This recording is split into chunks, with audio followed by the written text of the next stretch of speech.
KJ, what's good, brother? What it do, man? Man, didn't know we was gonna be talking tonight, my man. You know what I mean? Yeah. It's First of all, how you hear about the news? I was on the air. I was on the radio, doing the show, G and Ursula show on Cairo Radio.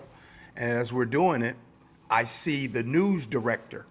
The news director comes in the front, and I see him. Now, the news director never comes that way. So I'm thinking, man, this is serious. So because I saw him in the front and he's coming to talk to the producer, I look behind me. I'm talking on the air as I'm doing all of this. Mm-hmm. I look behind me, it's the other news folks. And I'm like, I finished my point and I did like this. I wave them in. And they came in and he came right on the air and he said, there's breaking news. Pete Carroll has coached his last season for the Seattle Seahawks as head coach. And it was like a gut punch, bro. Mm-hmm. Where were you? Right in my bedroom. Right in my bedroom, and the group chat started jumping. And they sent a picture. Head coach Pete Carroll is no longer the head coach of the Seattle Seahawks. And I just like, God damn. We talking 14 years, G. 14 years of greatness. 14 years of him inspiring young men. 14 years of just him being who he is, his personality, his positivity, the love that I can call any of my teammates. Nothing but love for Coach Carroll. What he means to me personally. I played for him for a decade, G. 10 years. I look to him. You my head coach. I'm buying into what you're saying. I'm playing for you. I believe in you. I love you.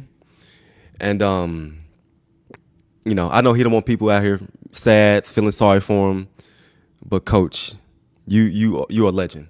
You're a legend. You did a hell of a job. A hell of a job leading this organization for 14 football seasons. Job well done.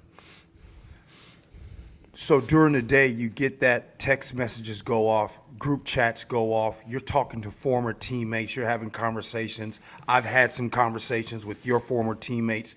I barely actually talked to you. Right now is the first time because we wanted tonight to be raw and real between the two of us as we are discussing this.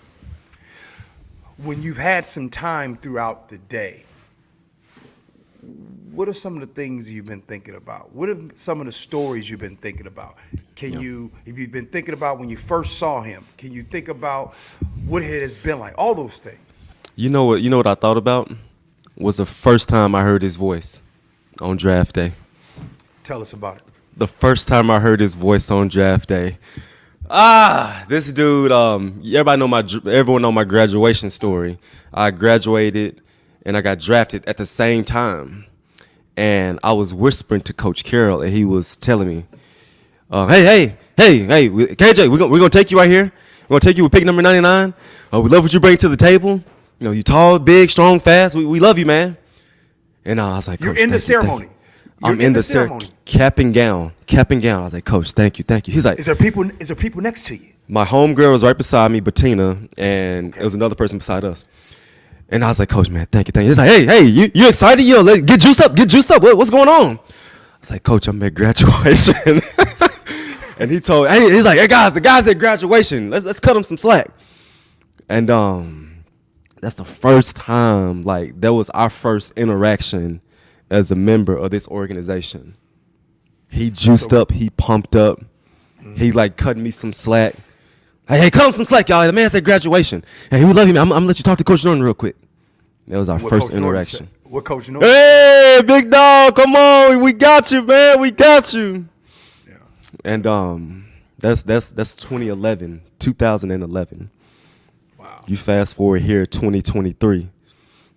Still tight as ever. Still tight as ever. And we got a whole journey in between there.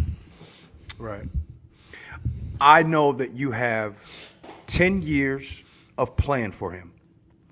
And you have 14 years. He was 14 years as a coach. You've been knowing him since 2011. And since you have played, you have continued to keep that relationship with him. Mm-hmm. I want to sit back and let everybody listen. I want you to tell us what you have learned from Pete. I want to sit back and just let you flow. I want to know all of the things. Give us some stories, all of that. I'll just take you to my rookie year, the first life lesson I ever learned from him. When I got drafted, the first thing I did was I went to Google. Who's in front of me, who I need to worry about? The first lesson he taught me was about competition. Competition. He said this program that's the central theme of the program. Always compete, always compete. And he said, but the person you're competing with, it's not your teammate. It's not the man that's behind you. The person you competing with is that man in the mirror. When you wake up every day, when you look at that person, you got to be the best version of yourself. How early can you get in this building? How much film study can you get? How much of an edge can you get over your opponent? That's the first lesson I learned, and I'm keeping that to my dying day. I'm teaching my boys that. I'm teaching my daughter that. This is how we operate. Be the best version of yourself. I told my daughter the other day, I said, you don't need other people to work out with you. Go be you. Be the best version of yourself. And I tell people this story all the time. My last year in Seattle, no one called me. I'm a free agent. Pete Carroll picks up the phone and he calls me. And he said, hey, Cage, where are you, man? I said, I'm here in town, coach. What's going on? Come meet me at the facility. Come meet me at the VMAC. And when I tell you he was there for me, he comforted me. I leaned on him, and he didn't even have to do that because he knew he wasn't bringing me back. He knew my time in Seattle was done. But for him to reach out to me after all we've been through. Tell us what he said when you go to the VMAC. He says, "Hey, I know he calls you Cage. Hey, Cage, meet me at the VMAC." Cage. He said, "Hey." So Cage, you get there, yep. you get in there, you get into his office. Is he sitting down? Is he standing up? Does he hug you? Tell us about it. We in the weight room, and we're sitting on those things that you jump on, those little plyometric bags. Mm-hmm. And he said, "I know this thing hasn't gone the way you wanted to. The market isn't going in your favor. The money's tight all across the league. Like, but keep your head up." He's like, "Something good's gonna happen. Something good's gonna happen." He was like, "The only way we bring you back is if someone gets hurt, and it'll be during the season. And we may bring you back. It'll be a vet minimum contract." And did I want to hear that at the time? No. I wanted to hear we come upstairs and sign the dotted line. Mm-hmm. But what he did was Coach Carroll went to a place he don't usually go to. He went to a space with me that he's uncomfortable with, and that's breaking bad news to me. But I appreciated him for that. I love him to this day for doing that for me. He didn't have to do that. He didn't have to call me. He could have just left me high and dry. But his character, his makeup, our history together, like I love this man. I love this man. I'm proud of him for what he did while he was in Seattle. One thing I love about you, KJ, I know you're going to always keep it 100. Now, you know, sometimes I know I can be pesty. I know sometimes I can ask questions that people be like, man, why you got to keep following up on questions? But so you're in that meeting with Coach Carroll. He tells you, you know, everything. Something's going to shake, something's going to shake. He tells you, hey, he gives you he's honest with you. He's not going to bring you back, you know what I mean? But, you know, if somebody gets hurt, you'll come back. So then you guys leave. You leave from there. You're heading to your car.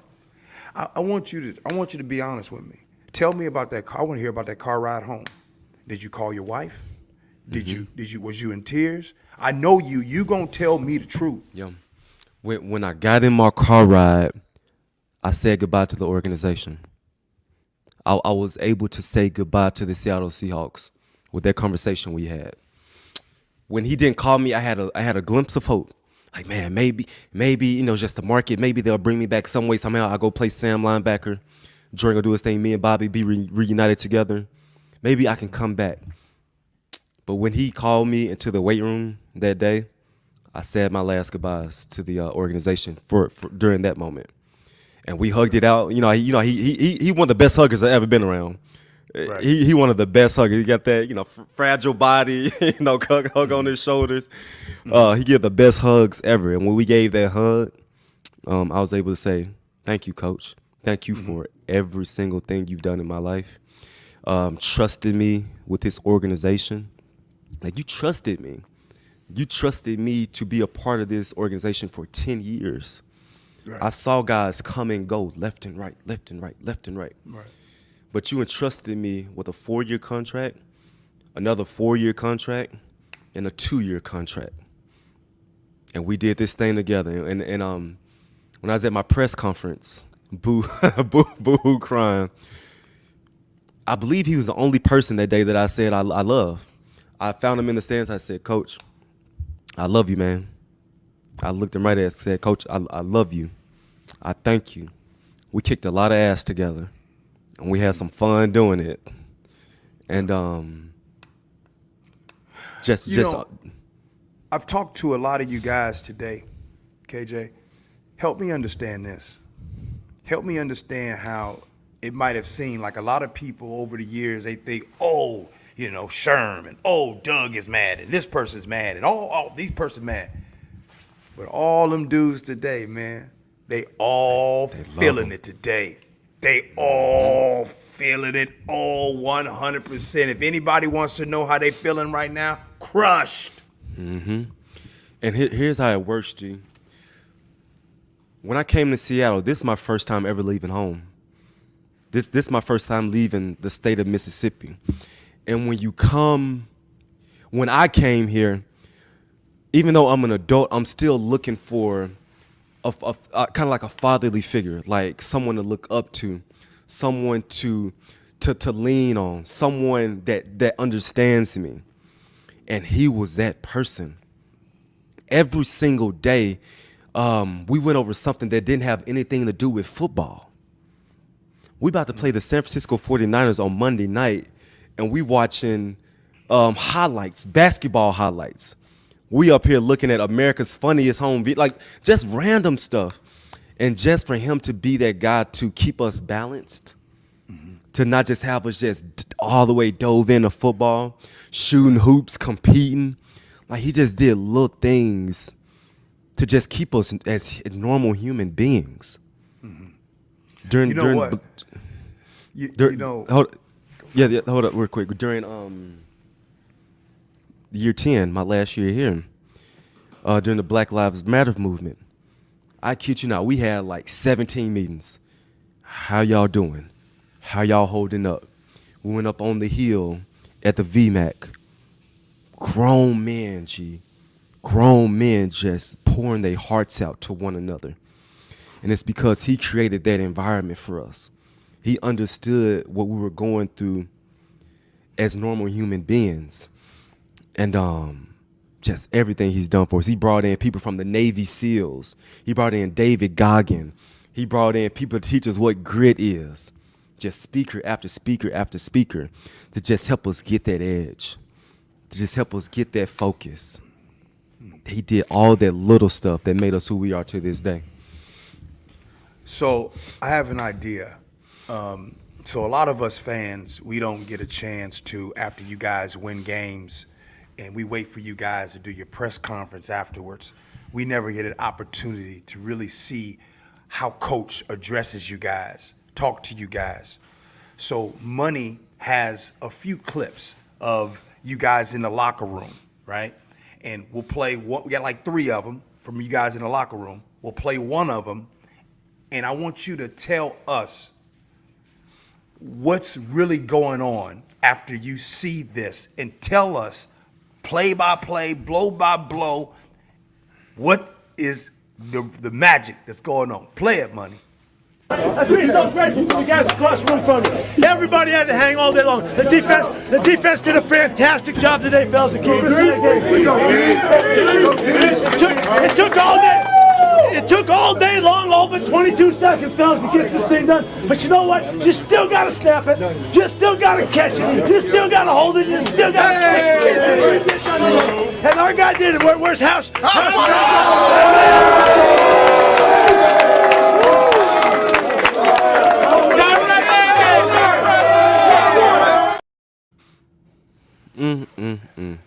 What was those like, man? Wild card weekend. We go to Minnesota to play the Vikings in the playoffs. It's negative 100 degrees, it felt like. We frozen. Fingers are froze. Toes are froze. You see his cheeks all red. And Blair Walsh missed that kick. And boy, the Super Bowl was a big win, but I've never seen that guys that happy. Like, man, we playing our ass off. It's cold. We don't want to be out here. But we came out with a victory. And but that locker room, G, that's where the magic is. When you hugging guys, high-fiving, shaking hands. Like, we did that together. Right. We did that as brothers, as coaches, as equipment managers, training staffs. Like, we were victorious as one. And that was just one of the few moments that we had as a football team. I got another moment. Tell us what this moment was like.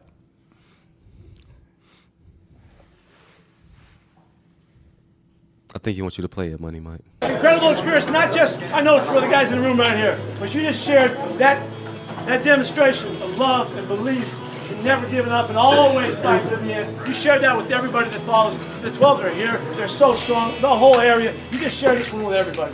You showed what it is to believe in one another. I know that made me sound a little airy-fairy to you, but we've known it's what it is. You just would not let it go away. Fellas, you got to understand something. At 3:52 left in this game, 3:52 left in the game, it's 19-7. How about that? NFC Championship. Green Bay Packers, 4 turnovers, an onside kick, a fake field goal, a prayer up to Luke Wilson, and Jermaine Kearse to send us to our second Super Bowl. The greatest memory ever inside of Lumen Field was when Jermaine Kearse caught that football. And who led us the whole way? Keep fighting. Keep believing. Hey, it's not over. Let's keep this thing going. Finish. Coach Carroll, he did that. He taught us how to finish.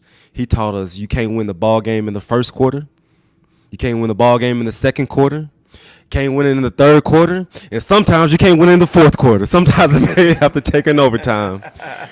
And we believe that no matter what the situation was on the football field, no matter how hard things were, I believed that I was going to be victorious. I believed that I was going to be victorious. Just what he put in our spirit, what he put up here for us. Like it's never over. It's never over. Money, give me another one, man. Give me another one. No, G, we got 6 of them. We got 6 of them. Oh, come on. Let's go. We got 6, not 3. We got 6. Let's go. Congratulations. NFC champions. Fellas, let's hear it one time. NFC champions.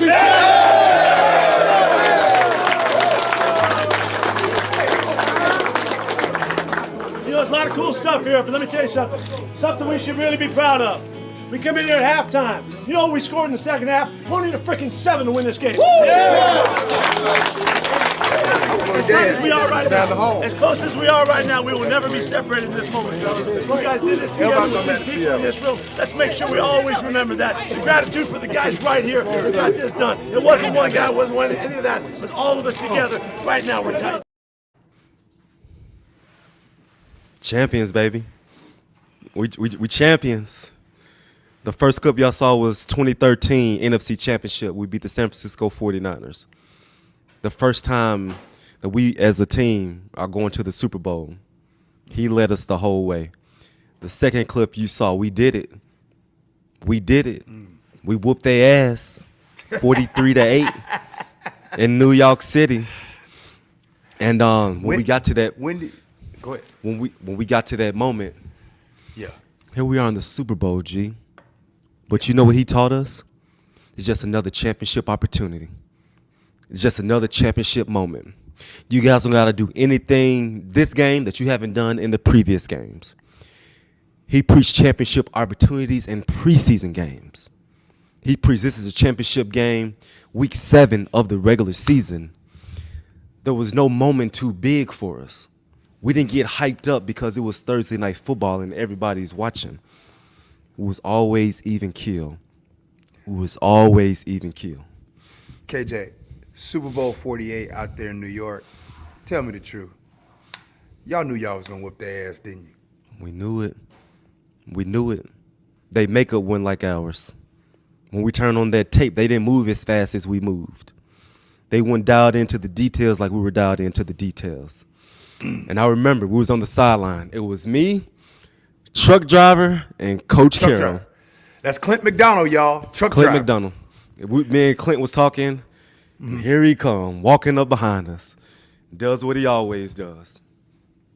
Guys, this feels so good, don't it? Golly, we did it, boys. We did it. Money Mike, please, you can find a picture of me, Coach Carroll, and Clint McDonald. Go find that, and then I want you to put up that picture. You can find us at the Super Bowl together. And he came up. So that's what he's saying. Guys, we did it. We did it, man. Super Bowl champion. It's like 5 minutes left. And them the memories, man.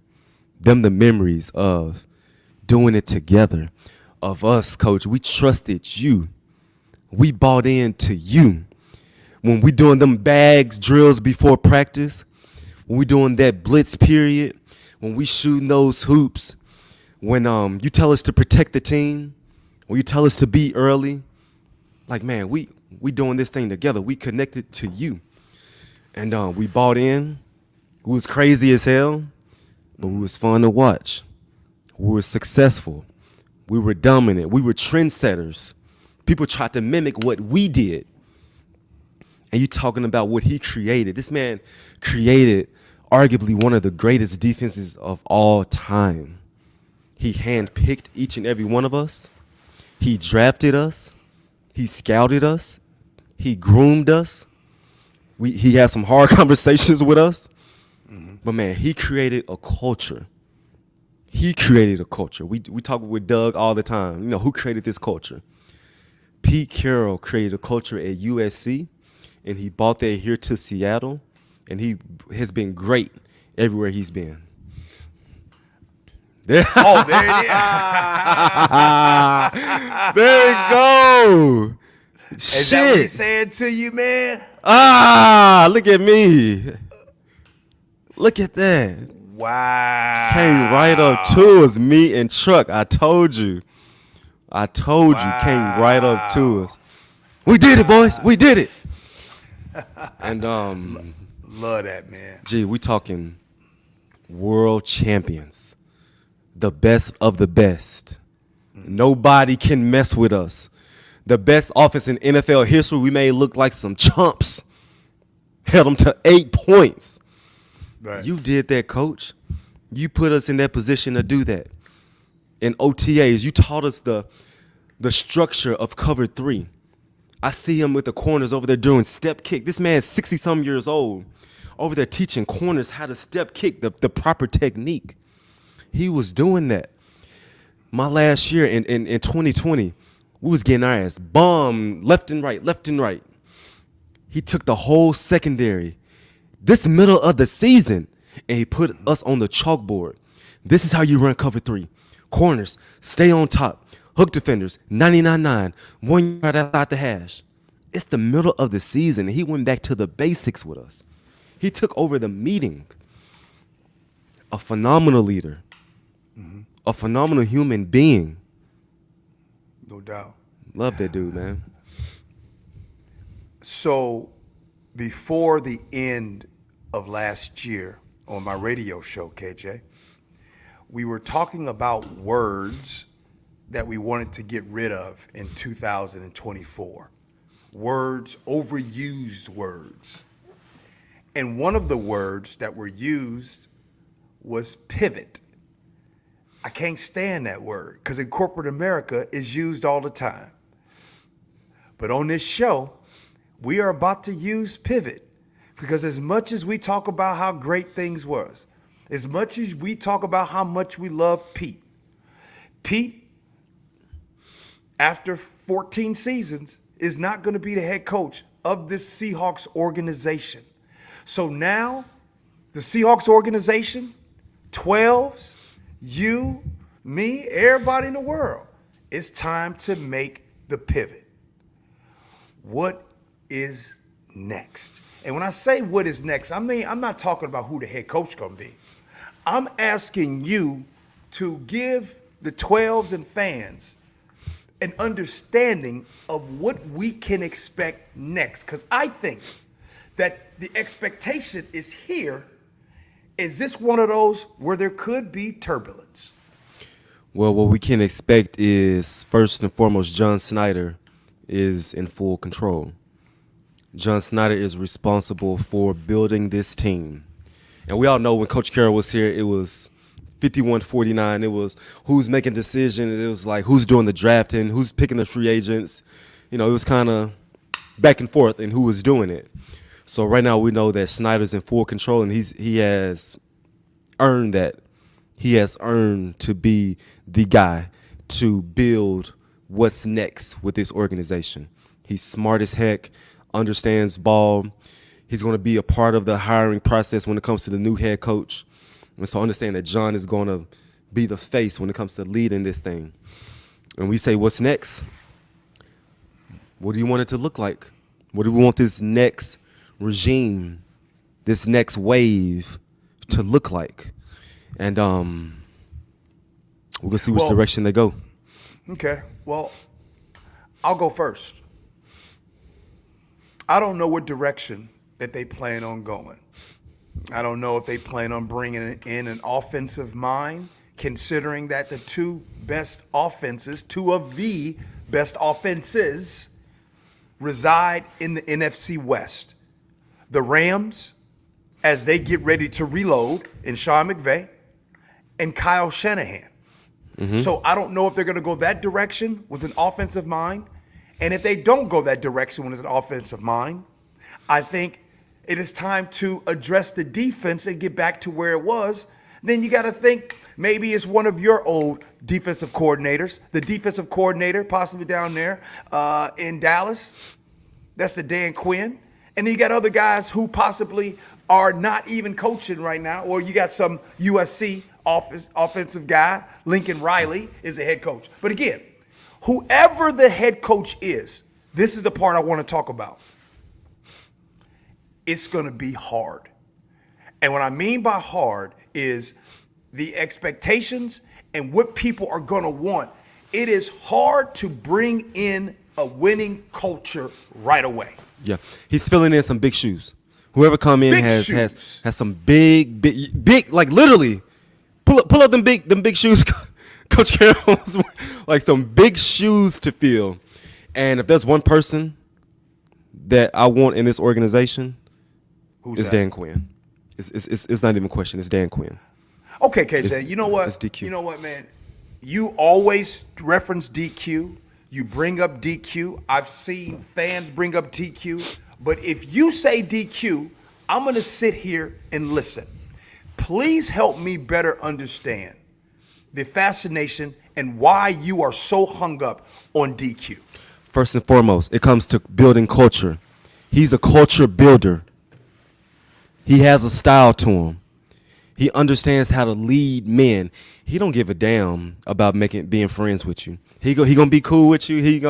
But when it comes down to being real, being authentic, Dan Quinn is gonna let it be known this is acceptable, this is not acceptable, and he's gonna address it head on, man to man. I love him. I love that about him. I appreciate that about him. You look at the X's and O's from Dan Quinn.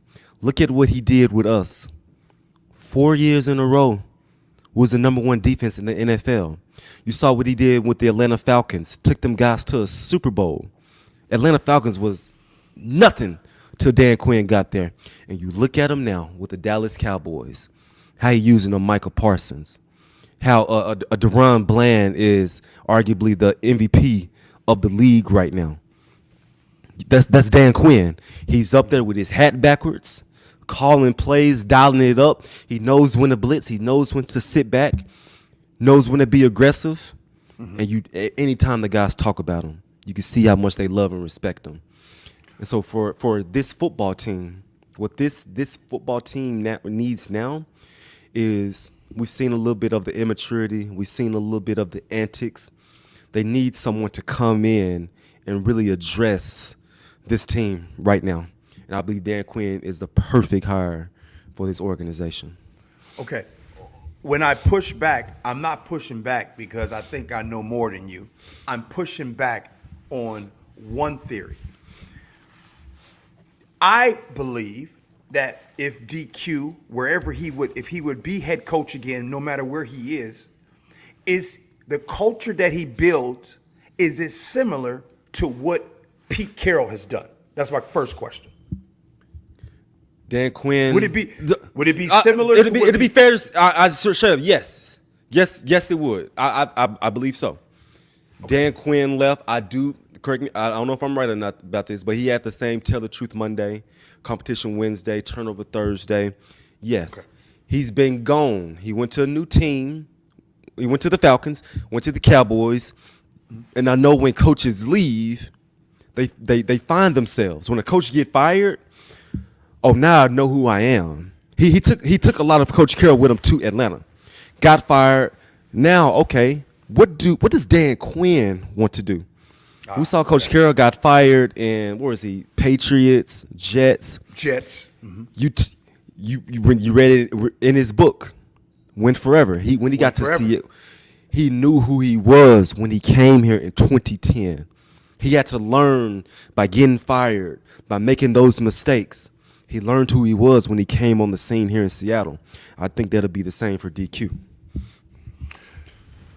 So as they move and transition and pivot, the word that I use, to whoever the next head coach is going to be, you're not really concerned if it's an offensive-minded coach or a defensive-minded coach.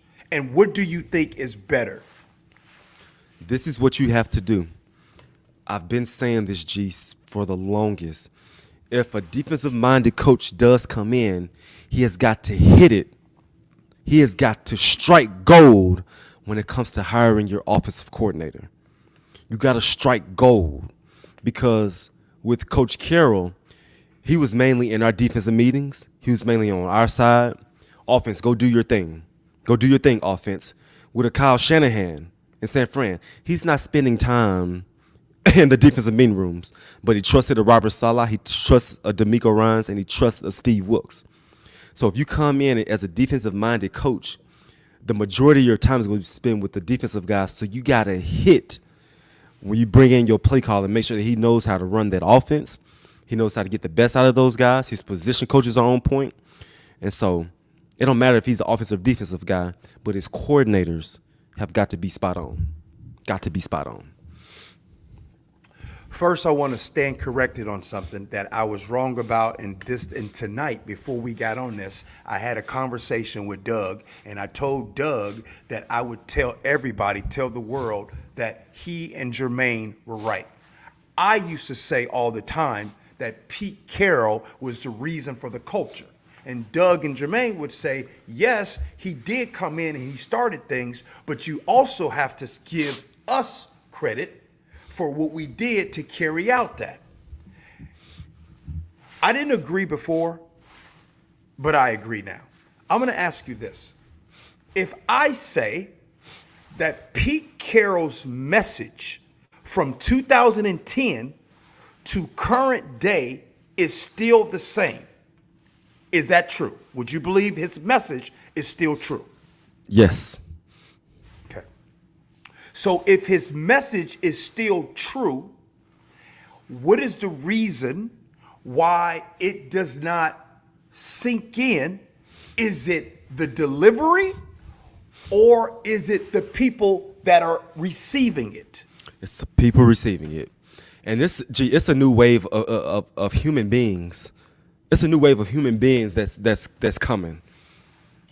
I don't want to get too weird with this. I don't want to get too strange with this, but I call it the TikTok era.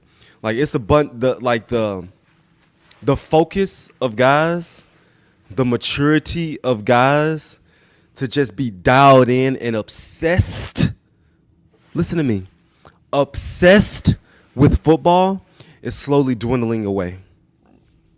These guys are, when they leave home, you know what they going home and doing? Playing Call of Duty. Scrolling mindlessly on TikTok. And I believe that when I look at this football team that he had this season, I feel like he wasn't getting through to him. He wasn't getting through to him for whatever reason. That's what bothered me so much this year. When I went on my rant, when I started cussing my ass off, when I said guys weren't protecting the team like they should have been protecting the team, that's what really bothered me this football season, right? And so we saw the stuff that was happening. We saw it left and right. And I know he was preaching to him. I know he was sending the message to him. But something wasn't quite clicking in their brain to say, let me listen to the guy and do what he's telling me to do. Mm-hmm. And so when people say his message wasn't getting through to him, I don't think they weren't receiving it because of this new wave of individuals. Okay. Let me take it a step further. There's a lot of individuals on the team. So I don't want to sit here and say the entire team wasn't getting it, wasn't listening. But from what you taught me is that it was the leaders that would carry out these messages, right? Mm-hmm. Okay. So if the leaders would carry out these messages, I'll give you my perspective from outside of the locker room. And I have proof on one of these things. I believe that some of the leaders that were trusted to be leaders did not continue to carry out those messages, where you had young guys sitting back waiting to see what next, not able to talk and all those things. I think that it was a leadership thing where some of the guys did not carry out that message of Pete's. I disagree. Okay. I wholeheartedly disagree.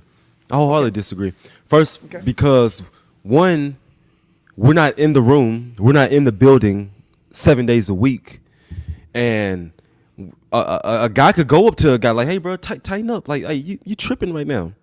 You heard what the man said?" But there has to be more than one guy. When we came on this show, I put a stamp on someone that I was confident in, that I really know, like the back of my hand, and Bobby. I know this for facts that he was the one that was drained. He was like looking at, like, you know, trying to take care of this, take care of that, trying to take care of this person. So he was one of the guys that was trying to do it. And I felt like there needs to be more leadership in the locker room. 1,000,000%. There need to be more leadership in the locker room. Because if one of my brothers come to me and say I'm messing up, that's deeper than when the coach come to me and say I'm messing up. When my guy says you're letting me down, bro, that stings way more than when a coach says it. So as this transitions forward, and whoever the next person that comes in, are they tasked with trying to find out who those leaders are? Are they tasked with already understanding? It doesn't matter who it is. I don't know who it is. What is that head coach's job? What's it? I mean, I'm not saying that you've been a head coach, but you've been a guy in the locker room. When this head coach comes, he's going to go to about 4 people in that building. He'll go to about 4 people in that building. Tell me about this guy. Tell me about that guy. Tell me about this trainer. Tell me about this person on the 3rd floor. Tell me about this coach. And they go keep it all the way real. They gonna keep it all the way real. There's a few selected people, I call them godfathers, that are trusted with how things are supposed to look in the organization. And so when a head coach does come in, and plus John Snyder's there too, so he knows. But when a head coach comes in, he's going to go to a select few of people to lean on to understand what is up with this person and what are they bringing to the table to help us go to a new level. Only about 4. Something caught my eye and made me realize something over the years. So I'm not trying to bring it back up again, but the cigar situation, hear me out. John Ryan takes to Twitter and he talks about the situation that happened in the locker room with the cigars. Okay, we've seen the reason and the justifications and all those things. And I thought about something. Do you know that is really the first time that any of your teammates, former, have come out and kind of criticized what the organization looked like? Yep. With the organization. Mm-hmm. So I thought, and by the way, John Ryan said I was really angry, and he said it in his tweet. Now that Pete is gone, are you telling me that over these years, some of the reasons why you guys didn't tweet anything is because Pete was still there? What's rule number 1 of the program? Protect the team. Whether you here or whether you not here, fellas, protect the team. Have my back here. Have my back. Give me the benefit of the doubt. But now that Coach Carroll is moving on, I believe that there's going to be a lot more voices from the old heads to really say, I like this, I don't like that. What is this coach doing? He tripping. There's going to be a lot more voices with this next head coach that comes in this building. If it's DQ, we're going to keep it cool. But if it's some old chip off the old block, hey, it's a standard that we used to, and we're going to use our voice to let it be known. I knew it, KJ. I knew it. It was the John Ryan thing. It stood out to me. I said, wow, I've never really seen anybody, and whoever the next head coach is, that is going to be an added pressure right there. Literally, you're living up to an exact standard that it needs to be. Yep. All right, so real quick, let's go back to Coach Carroll. Real quick.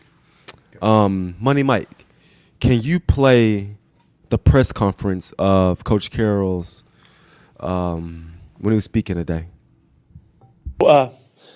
That's it for now. And I'm freaking jacked. I'm fired up. I'm not tired. I'm not worn down. You guys tried your best. You didn't wear me out. It's the end of the season. I'm supposed to be, go lay on a cot somewhere. I ain't feeling like that. And, there's what's coming. I don't know. I got no idea. And I really don't care right now. But I do. I'm excited about it because there's a lot to learn. There's a lot to study. There's some great discoveries that are going to come our way. And as my all-time mentor, Bud Grant, said, you hear what he's saying? Juiced up, still feeling it. Yeah, y'all thought I was be worn out. I thought I'd be laying on the cot. I'm still going. Mm-hmm. And I know, G, I've shared a lot of what Coach Carroll has meant to me. But you knew Coach Carroll before I even knew him. What did Coach Carroll mean to you personally? How far y'all go back? February 2010. There's an actual, I'll take you guys back to, and maybe those watching can remember Pete's first press conference. Money, if you can play that, I'll share with you guys where I was. Go ahead. Ways of my approach and the way I see things and the way I want to do stuff in the manner that they want to wipe the path clear and give me the clearest opportunity to bring everything that I have to offer. That's really what I was looking for. It was the trust and the belief from the top of the organization. They don't have an agenda of how they want their football played. They want me to do that, and that's exactly precisely what I was looking for. Nobody's asked me, how long is it going to take you? I don't know. I got no idea. I wish I could tell you. I don't know that. But what I do know is when we're playing really good football, when we start to do things right, things that we can count on, when we're maximizing our players' input and what they can do and using the special qualities of our quarterbacks and our receivers and rushers and all of that, then we start to get close to figuring out where we can go.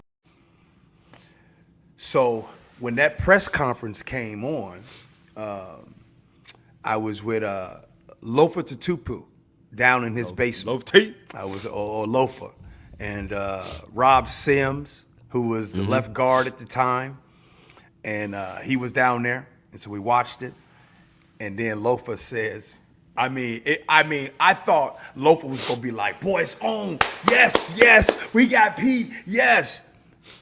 And it was different. He was like, well, get ready, buckle up. There's about to be a lot of changes. And I was like, well, damn, that don't sound good. You know what I mean? What you mean, Lofa? He was like, hey, man, I'm telling you. He said it's about to be different. Now, I didn't think that would equal success because that was in February.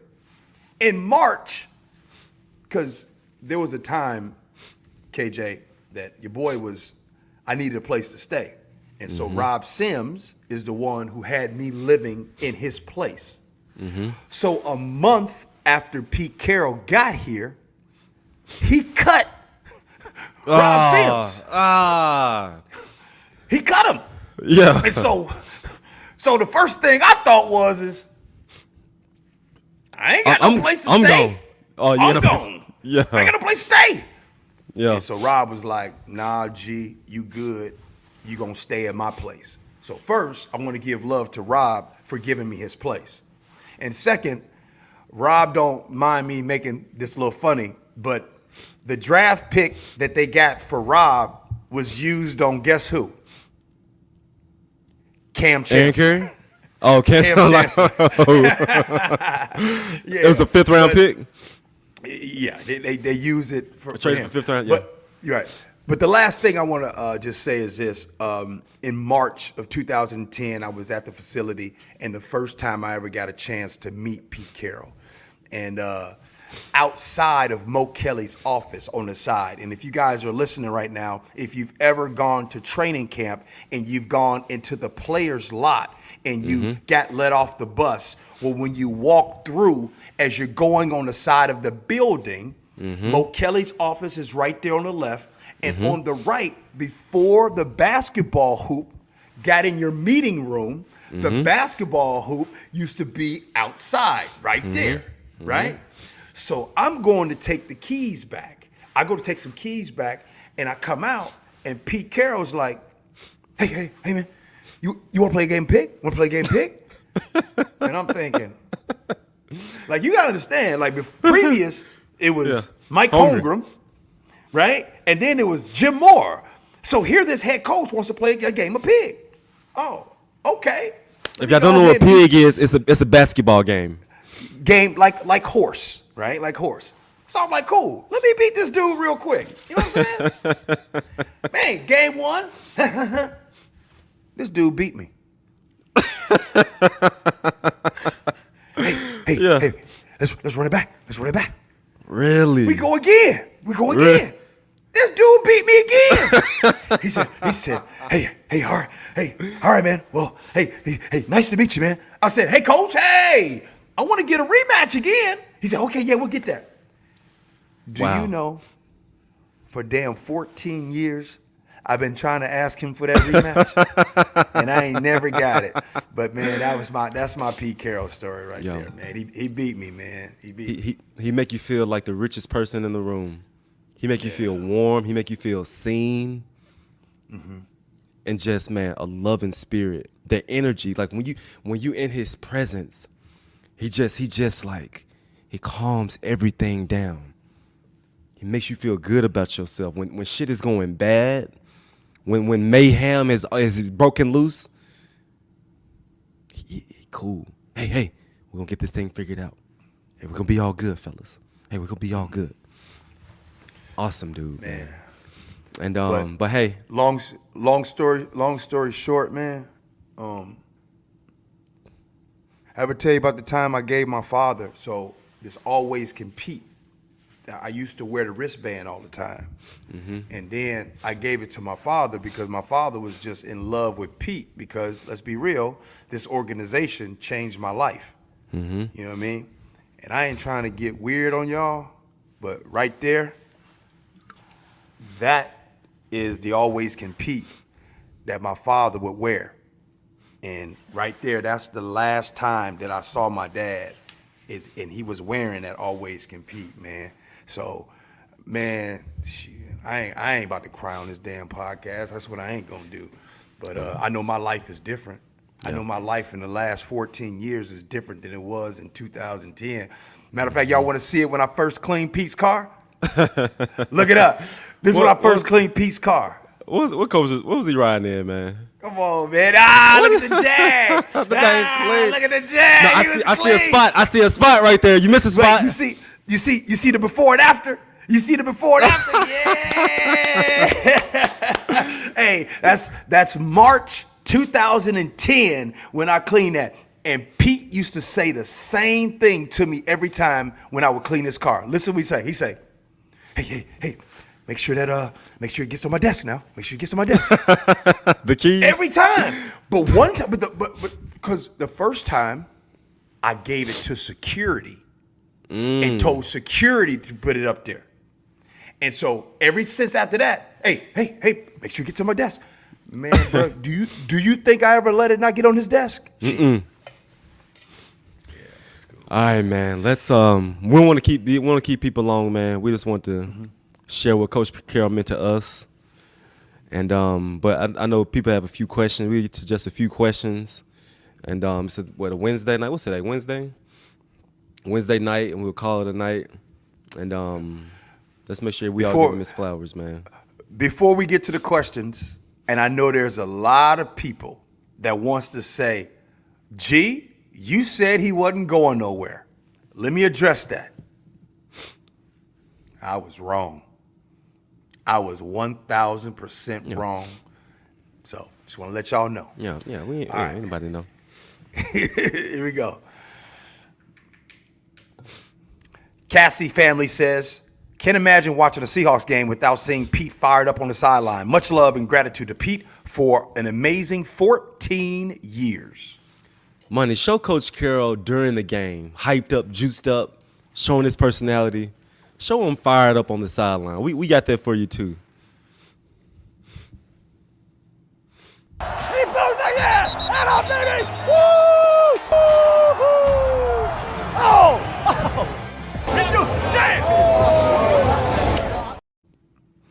One more time. One more time. Money, one more time. One more time. Look at this. He goes again! And up, baby! Woo! Oh!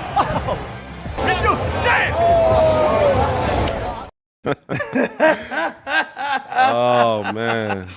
Oh, energy chewing that gum. Oh, love it. Hey, KJ, can I ask you something, man? Has doing this podcast, has this been hard on you? Yes. It's been really hard on me. I don't think people don't understand how hard it is for me to do this. What makes it hard? With the position I'm in, I talk a lot about the good, and I also talk about the bad. And when you talk about the good, no one hears it. No one like, hey, bro, thank you for that, bro. Hey, that meant a lot to me, bro. I appreciate you, bro. That, thank you. But gee, when I talk about the bad, what needs to be fixed, I hear about it. I see it in people's eyes. I get phone calls saying, hey, bro, that's some BS, bro. I ain't appreciate that. You taking food out of my family's mouth by saying what you saying. You got a voice. And you know my personality. I love all my guys. I love all my coaches. Mm-hmm. And when I hear that from people that I played with, shared that locker room with, that stings me to my core. When you say that I'm taking food out your kid's mouth, when you say that I'm not loyal, that does hurt. But it's what I chose to do. I know that on KJ all day. I got to keep it a buck. And if people see that I'm lying or fluffing, they going to call me out. So I got to stay loyal to the truth. I got to stay loyal to the truth always. But KJ, one of the rules that we had on this show is to never call for anybody's job. No, You know what I mean? and we haven't called for people's job. I just call for people to do better. If I see this, that you're slacking at, tighten up, do better. We see what doing better leads to. We see what not being on your P's and Q's leads to. It does lead to people losing their jobs. Right. And so anything that I say on this show is to help, is to assist. It's free game. Take it or don't take it. But when I do say it, it's for the best interest of everybody that I speak on. It's for the best interest. I've never bashed anybody. Right. I'm only here to spread the good news. So it is hard on me. The truth can sometimes be harsh, but the results are always fair. Next question. Eglet Snooper says, Pete for weekly film breakdowns? ? I want that energy. Oh, I'm gonna do a KJ's Corner with Coach Carroll one day. We gonna do a KJ's Corner with Pete Carroll, break down film, what he saw here, what led to this. One of my favorite moments during the football game. Okay. It's 2012. Okay. No. What year? It was 20. It had to been 2013. It was 2013. We playing the San Francisco 49ers. Colin Kaepernick is at quarterback. Coach Carroll said, Cage, we're going to call this play. Watch for Kaepernick keeping the ball. Watch for Kaepernick keeping the ball. But like, Coach, I'm supposed to be on the tight end when we call this play. I'm not supposed to be on the quarterback on this. He's like, Cage, he's going to keep the ball. They're going to run the trip. They're going to run the zone read. Go tackle the quarterback. I was like, all right. The call was strong stick stabber, sky zone. Stick stabber, sky zone. I'm the hot two player. I'm supposed to be on the tight end. They call the play. I see the formation. The tight end goes to my left. On paper, I'm supposed to go with the tight end. Right. You know what I did? What you do? I ran straight to Colin Kaepernick and got the TFL. Really? Straight to Colin Kaepernick and got the TFL. I got up and I did my Spider-Man dance, talking like, hey, Money Mike. Type in KJ Wright, San Francisco 49ers, me doing a celebration. It's Earl Thomas jumping on me, Cam Chancellor holding up the spider web, and Jordan Hill also holding up the spider web. KJ Wright, San Francisco 49ers, it's going to be me, Cam Chancellor, Earl Thomas, Jordan Hill. That was the exact play. He came up to me during the game. He said, we're going to call this call, go tackle the quarterback. Man. And you was still scared to trust it. But you know what? But KJ, that moment, that's why you say what you say. Are you all listening to the message? Even though the plan was for you to follow that tight end, he says, no, Cage, I want you to go right for the quarterback. Yes. And you did what he said. I did it. And we saw the results. When you listen to wisdom, when you listen to people that know more than you do, good things happen. Money, you got that? I don't know if you got that or not. Probably been tough to get. All right, let's get another one. Paul says, so sad. Pete was an amazing coach and had an amazing energy. I will miss the gum chewing. Will be interesting where we go from here. You got this one, G. Let me find this picture. Okay, you go ahead. Yes, it will be interesting where this organization goes from here. We do know that John Schneider will be making that decision on what's to come and who's to come and be that next head coach for this team. But whoever it is going to be some big shoes to fill. Thanks, Paul. Next question. Bo Cook says, KJ, much love to you and G. We'll miss this era. What was your favorite Pete Carroll win ever? Also, can you do a final Pete Carroll impersonation for us? Favorite Pete Carroll win? Oh, I played that for 10 years. Mm-hmm. Favorite Pete Carroll win. G, you may have to help me out with this one. It's so many. It's so many. No, Bo, I'll tell you this. My favorite Pete Carroll moment is when he does the first quarter, second quarter, third quarter, fourth quarter. Money Mike, can you pull that up? Play that when Bruce was. Why does Bruce not do things in unison with everybody else? Yeah. play that locker room clip. He probably know which one. That's it. That's my moment right there. I loved it every single time. No. Yes. It got me every single time. But wait a minute, though. Hold on. Why was that a normal thing, or did Bruce do that? Did Bruce do that all the time? No, that was the first for Bruce. Bruce did not always do that. Okay. Bruce did not always do that, but that was classic. That was my favorite moment after a victory, after a comeback victory. Somebody said Bruce was yelling like your Wi-Fi. Listen. Who said that? Who said it? It's gone. I can't see it. My favorite win outside of the Super Bowl, okay? Outside of that Super Bowl win, my favorite win is before you got here. 2010. The Seahawks are 7-9 going into the playoffs. Mm-hmm. It was Quest Field, it's Lumen Field today. And KJ, the Saints coming in town. Not many people thought that Seahawks would win that game. But the Beastquake happens. And the reason why that win is my second favorite win of all time, because I believe that game right there, that's when it turned. Mm-hmm. That's when Seahawk fans got that dog to us. That's when we start. That put Seattle on the map. That's what that win did. I remember being at home. Where were you at? I was at my Aunt Tina's house. They Saints fans. I was like, damn. Who is it? I remember that game vividly. I was in college. That was my senior year in college. I remember the game vividly. That moment put Coach Carroll and the Seattle Seahawks on the map. Man, I'm telling you, man, and this is the same Marshawn Lynch that, let's be real. The Buffalo Bills didn't want Marshawn Lynch. You know what I mean? But that dude came here and just did it. Took a chance on it. Mm-hmm. All right, what's next? Chris says, can't believe it's over. It's a sad day. To be honest, he deserved one more year. Trying to stay optimistic for next year.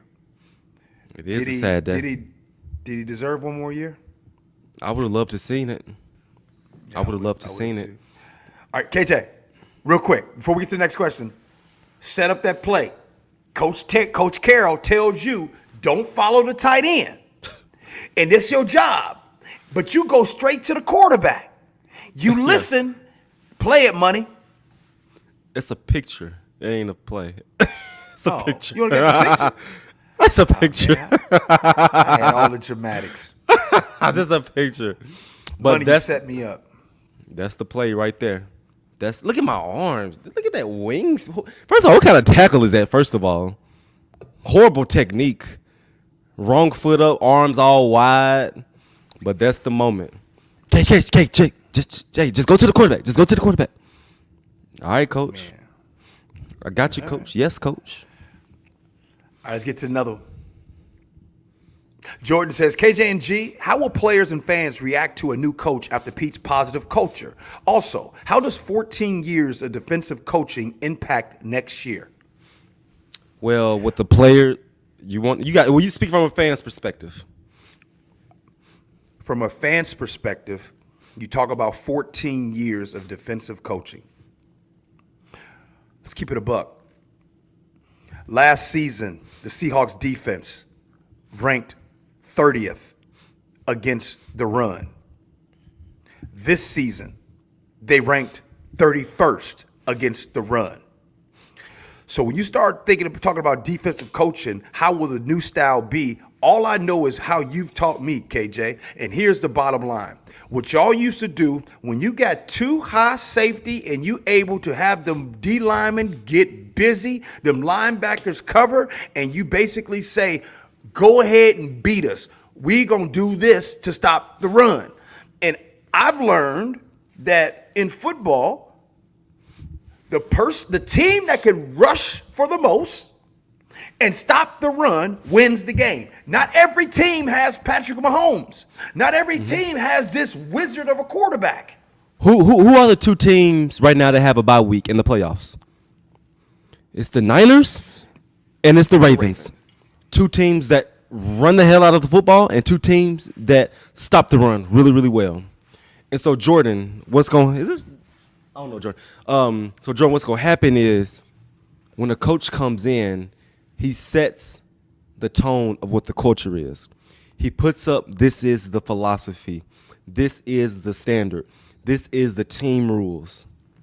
And it's how he wants this new regime to look. And so from a fan's perspective, let's support him. Let's support him when training camp comes. Let's pack that thing out. Let's be at all the games. Let's scream like we always do. And it's going to be learning curves, obviously, but it's going to be fun. Next question. Matthew Davis says, love the show. G, you looking fresh per user. Man, I appreciate you, Matthew. Thank you. Appreciate that. What's next? CJ King. What about me? G got a hat on and a chain. I got a chain on, too. Well, since you want a compliment, let me give it to you. Every time they show old pictures of you, I look at you today and I say, damn, you look good, KJ. You look damn good. I came a long way. Yes. Now, wait, did your wife loved you then, huh? Mm-hmm. Boy, and she got a bonus now. You like wine, bro. You age fine as you get older. Here we go. Appreciate it. CJ King says, man, he said this shit hurt.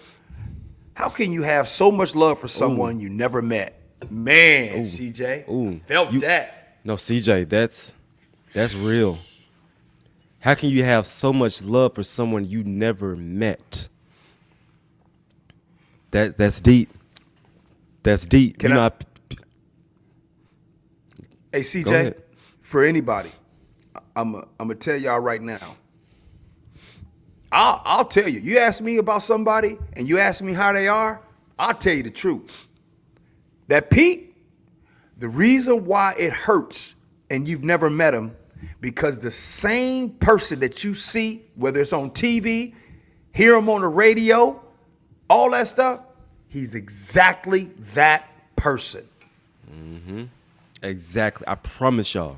There's no faking when he gets on the camera. There's no faking on the sideline. I saw him 10 hours out the day for a decade.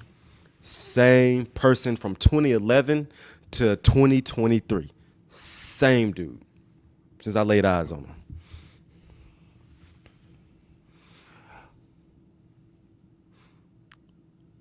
him. Honey Hole said, what are you making? Just silly, man. Just rewatch y'all's interview with Pete. KJ asked, how do you want your players to remember you? He said, I want them to know I cared. You just know he authentically did. Man, I'm crushed, with a crying emoji. I remember asking him that question. And he said, I want them to know that I cared. I want them to know that I loved them. People, it was so hard for him to say goodbye to a lot of us. It was so hard for him to say goodbye, and sometimes he really didn't. I can't even have this moment. It's so hard for me to release you. It's so hard for me to make this trade. The guy really and truly cared for us as individuals. That's why when you saw us on TV, that's why when you saw us when you came to training camp, like we played for this guy because we knew how much he loved us. We played for Pete. You just saw what Wes Walker or Danny Amendola just said about Bill Belichick. They said we worked for Bill. We worked for him. every culture is different, every franchise is different, but we played for Coach Carroll. We didn't work for him. We played for Pete Carroll. I'm crushed too. Can I don't know if I should share this, but I'm going to anyways. You decided to do this podcast today instead of doing something else. Why did you do this? What you talking about? What you mean? What I'm talking about? Instead of doing something else, you could. I was like, what you? Okay, why you bring that up? I told you I probably shouldn't bring it up. Sometimes I just say weird stuff. I don't know. It's KJ all day. What am I supposed to do? I guess I gotta answer. No, I gotta answer it. I mean, Yeah, I do. you ain't gotta say where it is. You ain't gotta say where it is. I'm just saying that's why you do it. You don't want to answer it? Cool. We get to the next question. I didn't do it because we've created a family here. We've created a KJ all day family, and I know that us conversing with one another means a lot to this fan base. That's why I did it, because I know this means a lot to you guys. You funny. Next question. By the way, these awkward moments be real, y'all, just so you know. Junior says, it didn't hit me until I saw Richard Sherman's podcast. You could see it in his eyes. The way he spoke about Pete broke me. Richard Sherman and Coach Carroll go back to, I believe, high school. They go back to Stanford, USC. And when you talk about someone that was in Coach Carroll's office saying we're doing this wrong, we need to do better at this, it was Richard Sherman. He was a guy that held Coach Carroll to, a standard. Sherman was that guy. KJ, let me ask you this. Now, I know all the parents that's listening right now. When somebody asks you, who's your favorite child? And you say, ooh, all of my kids.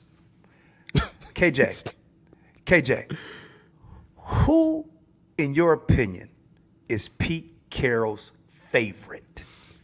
Favorite player of all time is Earl Thomas. It's Earl Thomas.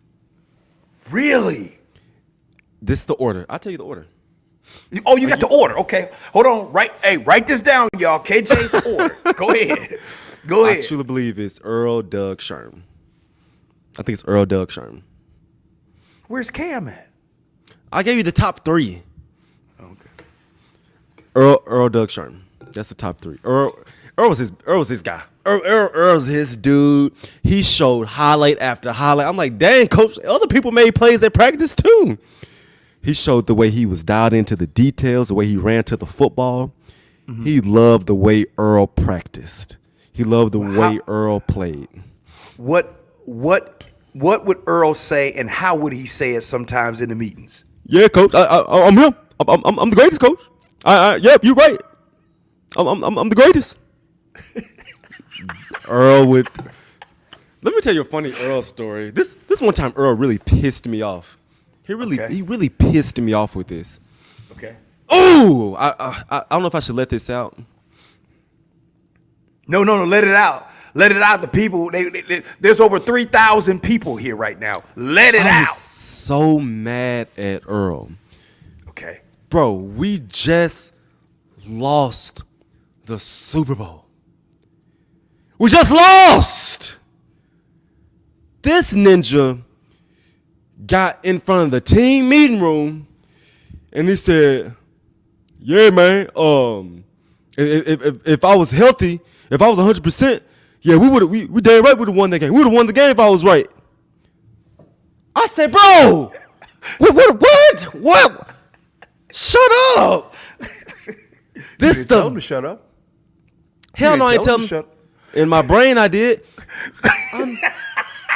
I said, this is, no, bro, it was so random when he did it. Because coach was talking, we should have won that game. This is on me, blah, blah, blah. Hey, if I was 100%, if I was healthy, we would have won this game. Bro, be quiet. we're mourning right now. You talking about how great you are, how special you are, and if you was healthy, we would have won the Super Bowl. That pissed me off. Okay. Question. Did anybody say something? Hell no. We was just as shocked as anybody. Coach looked at him like and kept going. Yeah. So Didn't so you was quiet, but when he left, you gonna be talking again? Shut up. I'm talking now. It's Friday. I'm talking now. Yeah, man. But that's the order. man. Earl, Doug, Sherm. Man, KJ, you always got good stories, man. I got a decade's worth. Next time say naysayer. What's the next one?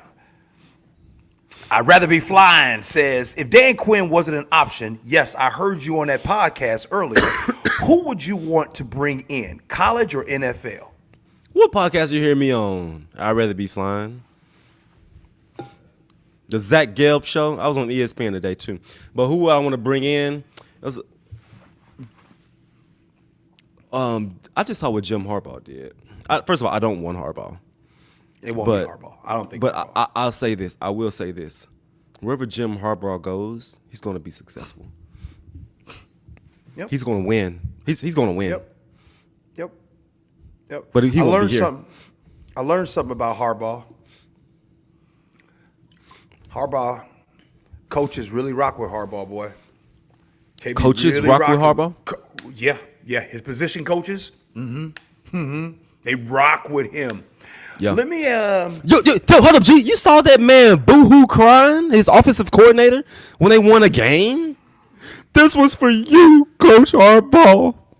This was for you. Boy, you beat Illinois. What you talking about? Sit down.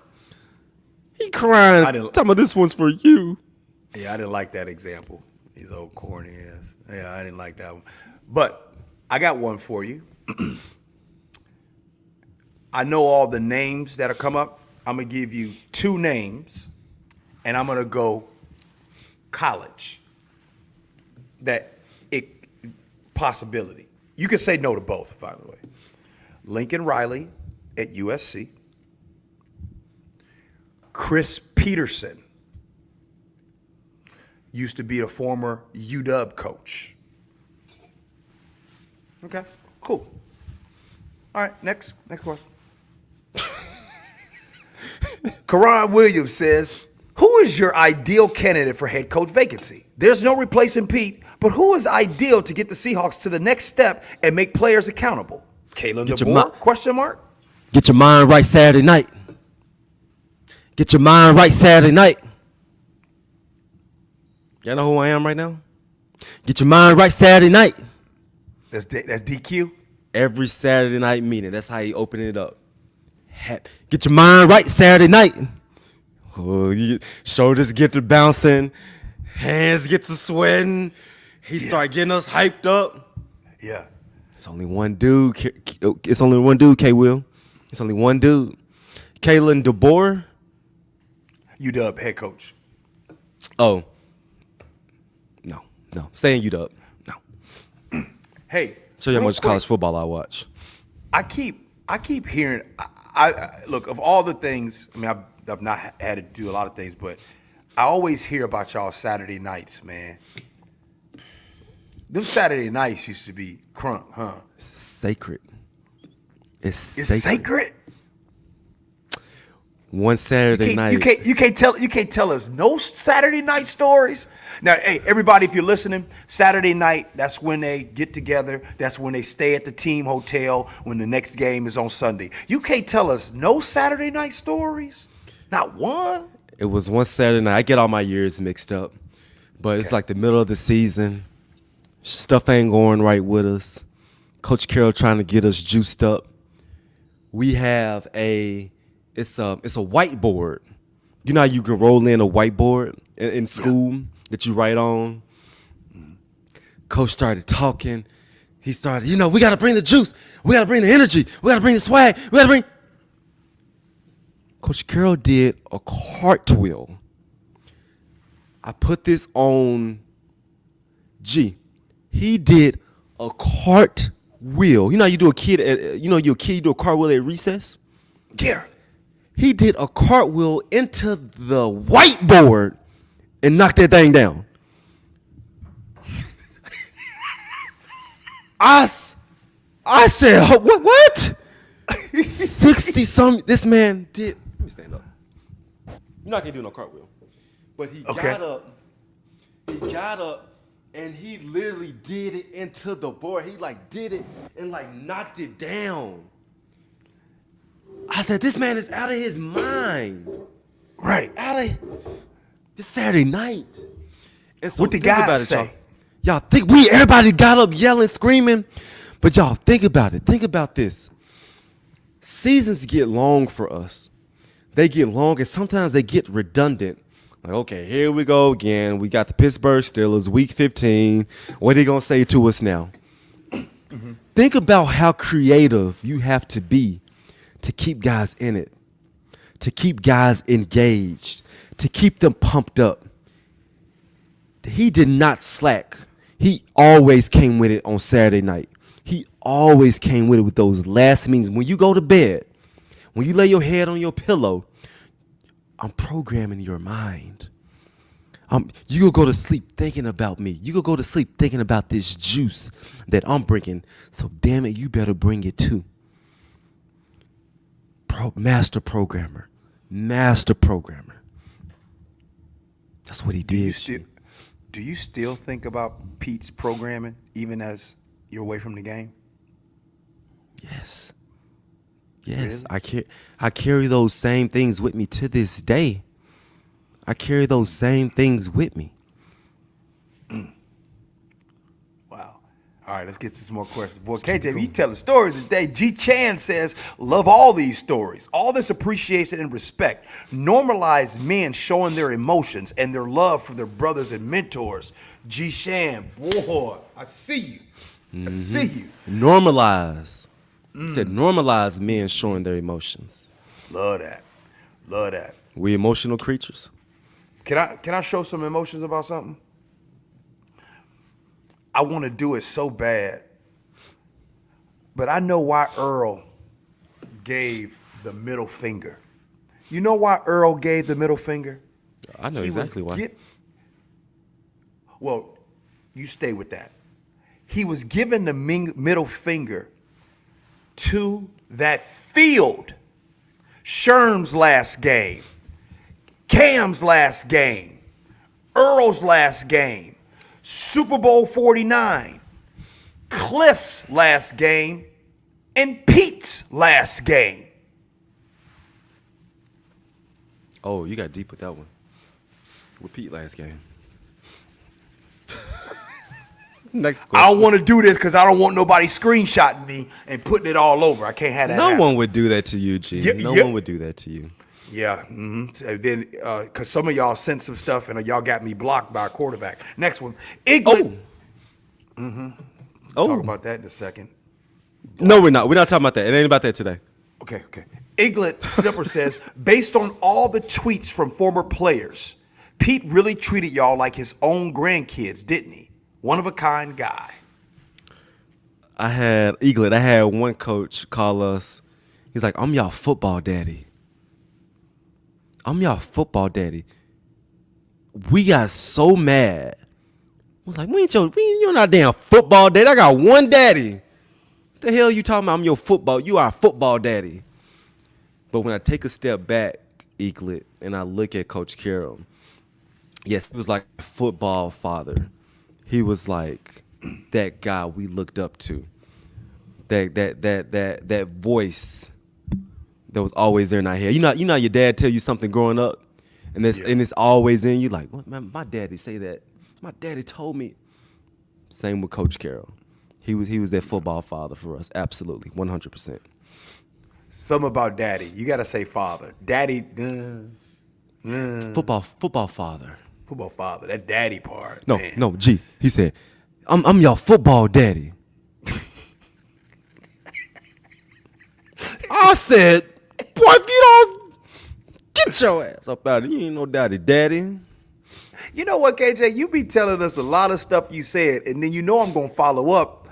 I'm gonna follow up by saying, No, did you say that no. out loud? We said this. We said, nah, that ain't flying, coach. Nah. Okay. We got one dad. I ain't play about that. You ain't about to be saying you my daddy. My daddy is Kenneth Wright Sr. That's it. Is he watching tonight? Pop should be watching. He don't never send no questions in. What's up, Pops? Want to just Dad, say you watching? love? Text me. You think any of your family, Tootsie and all that? Who? Untusi probably watching. If they not watching live, they'll watch the rerun. Okay. Okay, we got next. Sarah, you always showing love. Sarah says, Pete said at his press conference that he'd missed the chance to be in another Super Bowl parade and call it the thrill of his lifetime. This man deserves his own parade. You know what else he deserves, Sarah? A statue right in front of Lumen Field. You know how Barry Sanders got a statue? Vince Lombardi got a statue. Ray Lewis got a statue. Coach Carroll deserves his own statue in front of Lumen Field. Don James got a statue, Husky Stadium. You calling it now? You saying that Pete Carroll needs that statue? He's getting it. He's getting it. He's gonna be the first one to get it. Coach Carroll need that statue. But gee, what picture should it be? Like what like iconic? What should it look like? What Pete Carroll vision should it look like? Get him throwing his gum, 2 hands up, headset on. Get his shoes in there. They got to get the Monarchs right. You got to get the Monarchs. And I love this. I just love this picture that I just sent to Money. I just sent the picture to Money, and this picture was at Cliff's retirement party, and it's one of my favorite pictures because right before Pete goes over there, were you there? You were I'm in the picture. Okay, just making sure. So boom, that one right there. Oh, you in the back, security? Nah, man. But so let me just tell you, this is why I love that picture so much. I love that picture so much because you guys were over there, you were hanging out, and Pete was standing there watching you. And so before you guys called him over, take the picture down, Money. I said to Pete, I said, Pete, what you thinking about? He said, oh man, look at this. Look at him. Oh, might not ever see this ever again. And then you guys start calling him over, like, Pete, get over here. And he came over to the crowd over there, and he got in the picture with y'all. He was just sitting there watching us. Watching. So if you were to put the statue at Lumen Field, would you put it in the north part of the stadium? Where would you put it at? I will put it. The north part is where that big. No. Yeah. Or would you put it on the side? Actually, the north is probably the only place to put it. Yeah, you got to put it on the north, huh? I would say put it in between the Mariner Stadium and Lumen. Because that's where the players go through. It's too. Yeah. It ain't enough traffic that way. It ain't enough traffic that way. Right. But I do like that. I do like the parade idea, too. I love a Pete parade. All right, what we got next? Rey Mysterio, KJ's favorite wrestler. When Pete was thanking his wife, I was getting teary-eyed. Then my wife comes from the side and says, oh, my God, are you crying? Maybe I was. Okay. Well, just for Rey Mysterio. Bro, let's run it back. This got me. Let's run it back.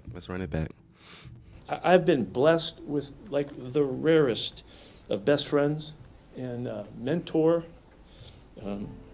loving partner, the angel in my life.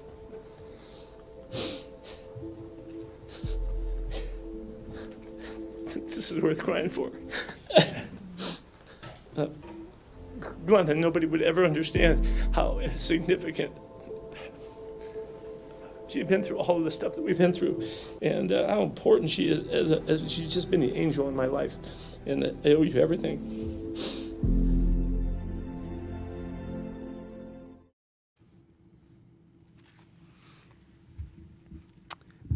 beside every good man, there's an even better woman. And people don't know about Glenna. She always been behind the scenes. She's always been supporting them. But you could just tell when he was crying, like, babe, I'm not standing up here without you.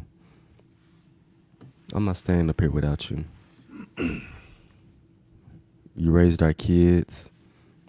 Long nights I was gone.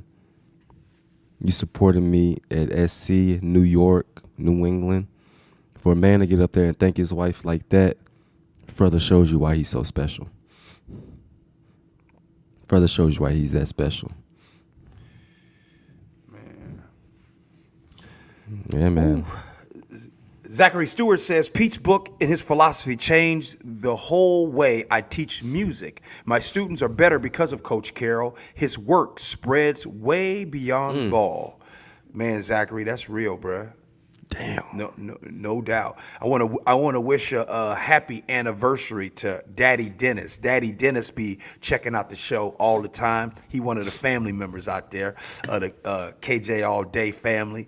Daddy Dennis, happy anniversary. All right, what's next? I'm so curious how he teaches music. I would love to know. I would love if you could just put in the chat how you teach music the way Coach Carroll teaches. Yeah.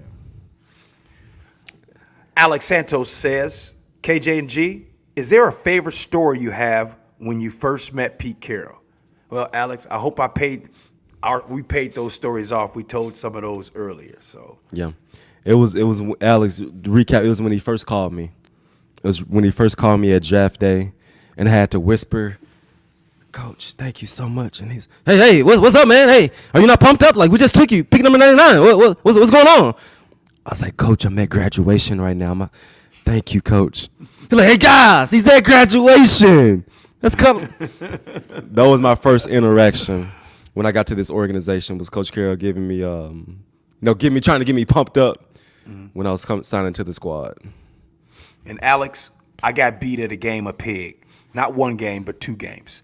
Just As says, I've been a fan since Holmgren, Jim, and still remember in 2010 when I saw the news that we were getting a special coach by the name of Pete Carroll. Thanks, Coach, for such great seasons and players. Well, I just want to tell y'all, as much as a lot of people will tell you that when Pete Carroll showed up, everybody at the VMAC was happy. Everybody was like, yeah, we about to win. It was actually the opposite. Nobody was excited and thought that Pete Carroll was going to come in here and do what he did. Now, I probably shouldn't have said that. Most transactions in NFL history. You gotta go. You gotta go. You gotta go. You gotta go. He built a culture. Chase Carey says, y'all were mentors to me in my childhood. Thanks, KJ and Pete, and thanks, Pete. It was awesome, but I'm ready for the future. Go Hawks. Love y'all.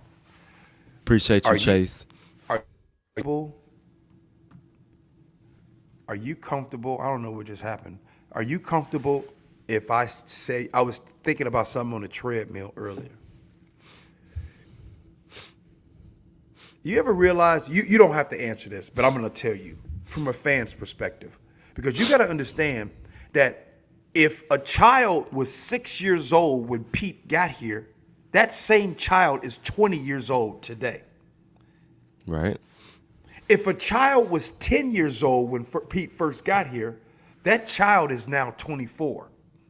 Mm-hmm. I don't think sometimes you and the rest of this Seahawks era, the team, I don't think you realize that y'all superheroes to some of these young adults out here.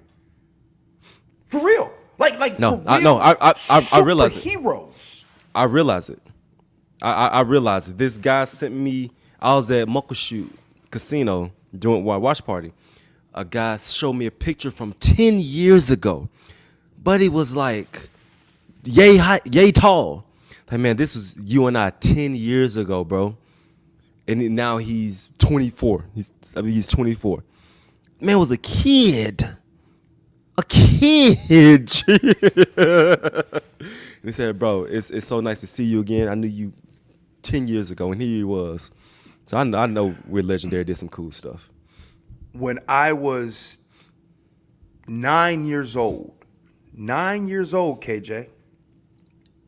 My favorite team, my favorite players, Walter Payton, Dave Durison, Gary Fensick, Refrigerator Perry. Refrigerator Perry, McMahon, the Super Bowl shuffle. I was 9 years old when they won the Super Bowl. The reason why I'm bringing that up is because they were superheroes to me.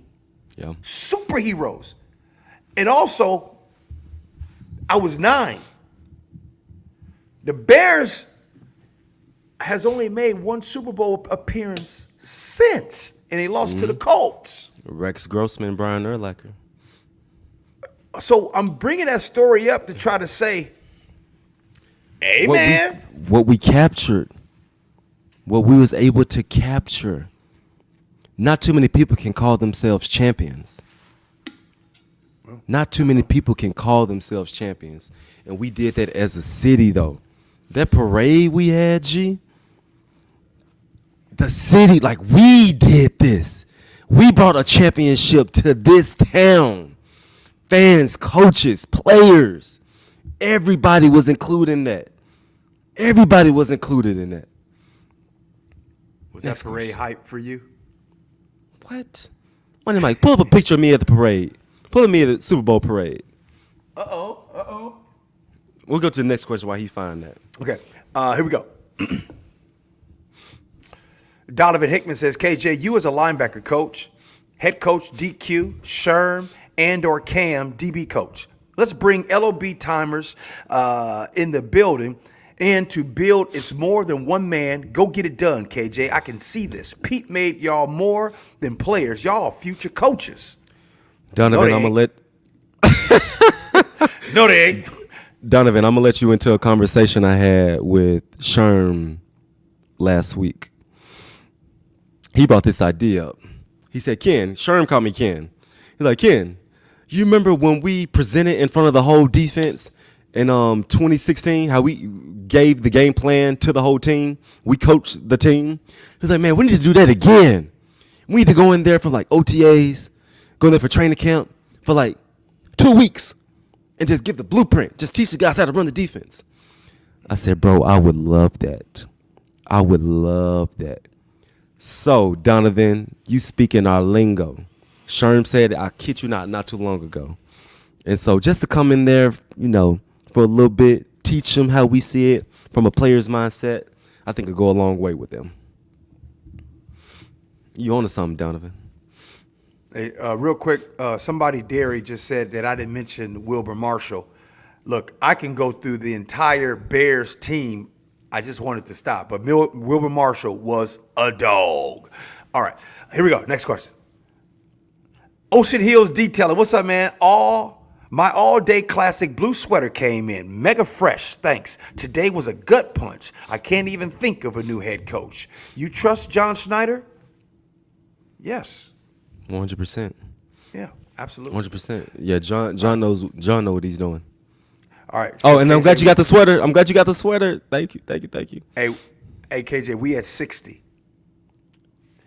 We had 60. Oh, we got 60 questions to answer? Yeah, 59 now. Jesus Christ. Hey, here we go. Let's go. Thank you, KJ and G, for everything this year. If we do hire DQ, do you think he'll bring in Gus Bradley for defensive coordinator and Kellen Moore for offensive coordinator? I don't think so. I don't know. Not Gus. Gus not coming. I think Gus' next move is gonna be a head coach. I don't think that Gus wants to make a lateral move as a defensive coordinator. He's already defensive coordinator with the Colts right now. But Kellen Moore? I like Kellen. I like Kellen. Me too. I'm a Kellen fan. Mm-hmm. Okay, here we go. Next. Brody Richard says, I think I speak for all Seahawk fans. We will love and miss Pete as head coach. Don't be sad the era is over. Be glad it happened. I hope to find either a head coach or an OC that will highlight our playmakers more and a DC that emphasizes the line of scrimmage. Amen, Brody. This is a celebration. Today is a celebration Like we're happy. We're happy of what he accomplished. You better believe it. Bittersweet moment, obviously, but we're happy of what he captured for everybody. So you hit that right on the head. So OC, DC, we'll see what happens next. Really quick though, a part that people don't see is that when a head coach get fired, a lot of jobs are lost after this. A lot of jobs are lost after this. And so it's not just Coach Carroll's leaving. It's a lot of other people that got to find new homes, new jobs. Their kids got to find new schools. You got to sell your house. Like it's so much, and it's not fun. It's not fun at all. Well, since you brought that up, man, I just want to take this time to really give a shout out to all coaches impacted by the day and their families, loved ones, because there's a lot of hurt going on today. This is real. And if there's one thing I've learned about, hey, KJ, your friends, coaches, all that, I don't care. Financial situations doesn't make you not human. You still human. So shout out to that. Real quick before we get to the next question, KJ, how did you look back then at the Super Bowl party? Super Bowl. Show the picture, Money Parade. Mike.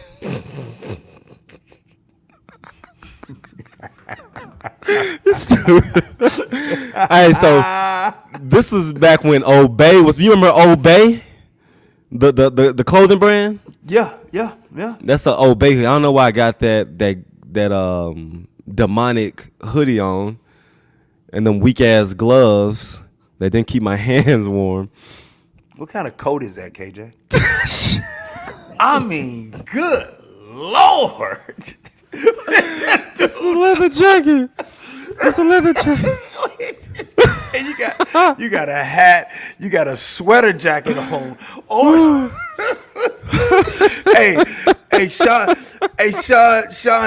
Sean M said you look like Obey seasoning.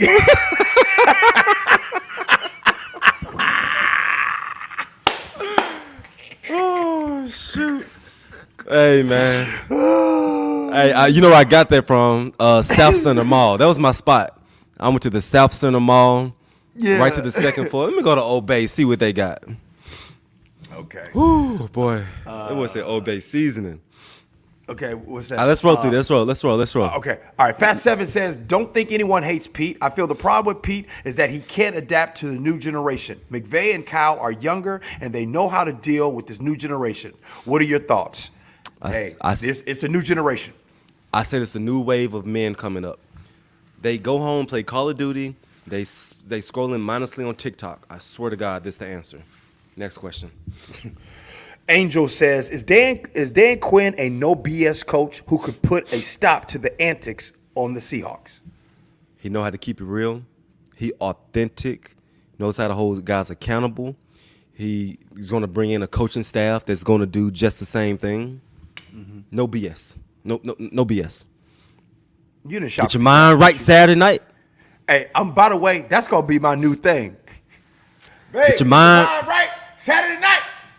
She like, boy, you ain't about to do nothing. Get your ass in there for this. Hurry up. Get your ass in there. All right, next one. Get ready for these 2 minutes you got. You got 2 minutes tonight? 2 minutes? All right, come on. Hurry up. Is that your Cat Williams? No, it's Lillian. I'm Lillian. You got 2 minutes? I'm Lillian. You got 2 minutes? Hey, get your mind right Saturday night. Hey, watch. Somebody is on this Saturday is gonna pull that, and the next time we come on, they gonna tell us that they said, "Get your mind right Saturday night." All right, Saturday night, Mr. Nasty Time. Fat 7 says, "I know you guys love JSN, but I feel like he gambles with the draft. We need a defense, but they took JSN and Charbonnet in the first round. He struck gold with the LOB, but you can't draft low every year." I see what you're saying. Charbonnet wasn't in the first round, and I believe that they drafted the future with Devin Witherspoon and JSN. Absolutely. That he gave him. So I think he's talking about Snyder, what they did. He struck gold with the LOB. Yeah. But you can't draft low every year. Yeah, we'll see how they attack it. The way it's going to present itself, who's on the board. Who's on the board. And I know their mindset is we want to take the best player on the board. They don't want to reach. Put that on the sweater. Get your mind right Saturday night. Rey Mysterio says, I remember when I was mad because Pete drafted Earl over Taylor Mays. I only wanted Taylor because he was from Seattle's. Good job, Pete. Hey, Rey Mysterio, me too. I coached Taylor Mays' little brother. Taylor Mays, Mr. Mays, was the most you know Mr. Mays? What? You know his wife? Yes. Boys and Girls Club? Yes. I used to coach their youngest son. Those are great people. Yeah. But let me tell you, I rock with Coach Mays. Hey, Mr. Mays, I call him Mr. Mays. I gotta tell you something, Mr. Mays. Back in the day, I got this from him, by the way, and I don't know if he'll ever see this. But every time I would coach after the game, he used to always come up to me and say, hey, thanks a lot. Always appreciate you. He'd shake my hand, and I walk away, $100 bill. What? Mr. Mays would give me $100 bill. And to this day, I've done the same thing for others because of you, Mr. Mays. Wow. Thank you. But them hey, hold on. I was broke as hell. I needed that. I mean, that $100 back when $100 used to last me 2 weeks. Mm-hmm. This some gas was 99 cents. Oh, right. Okay, next one. What we got? Alcagita says, thoughts on Mike McDonald, Ravens DC, as possibly head coach for the Hawks. Y'all know that meme that big fat white guy with the glasses do this? You know that GIF? That GIF, whatever they call it. Money Light, pull up that GIF. GIF, whatever they call it. Thumbs down. No. I don't want him to come in. I only want one guy. Hey, so on the T-shirts, Holly R says, is it gonna say "Get Your Mind Right"? WRIGHT. Get your mind right. It's Saturday night. Nah, just do RIGHT. Just do RIGHT. Mine go say WRG, but for you, and when you go to your significant other, do RIGHT. I'm a grown man. I ain't wearing your jersey. Let's go. Ilya says, how do you think the next head coach will go about Geno Smith? I don't know. I haven't seen Geno Smith in a while. I can't see his stuff. All right, let it out, G. Let it out, dang it. Let it out. No, I mean, let it out. Okay, I'll let it out. I find it interesting that I was one of the main ones. Does anybody remember when we called a special podcast so that we can make sure that people support the quarterback? Anybody remember that? We did that. So you never heard about those things, but I say, how was the season? And I say average, and then I hear about the tweets on social media with average up there. And I get blocked. I'm not even following you. I get blocked. This is a non-biased thing I'm about to say to you, G.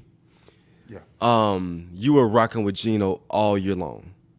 You were rocking with Geno when they were bashing him, when they was calling his name out, when they was trashing him. You was rocking with Geno. And when I did find out you got blocked, I was surprised. I was surprised. I think it may have been the Salisbury steak comment. The Salisbury steak, I think that's what did it. But that's why I said earlier. You say a lot of good stuff, but one bad thing, that's what get back to the guys. Here's the thing. I mean, the crazy part is, it's not like I was following him in the first place. You reached out to me to go find me and block me. but it's okay. Still love for you. I'm always going to keep it what's on the field. All good. All good. Here we go. Next. Centura says, Dave Canales as next head coach, and KJ used to aim for your face at FSP. Why was you aiming for my face?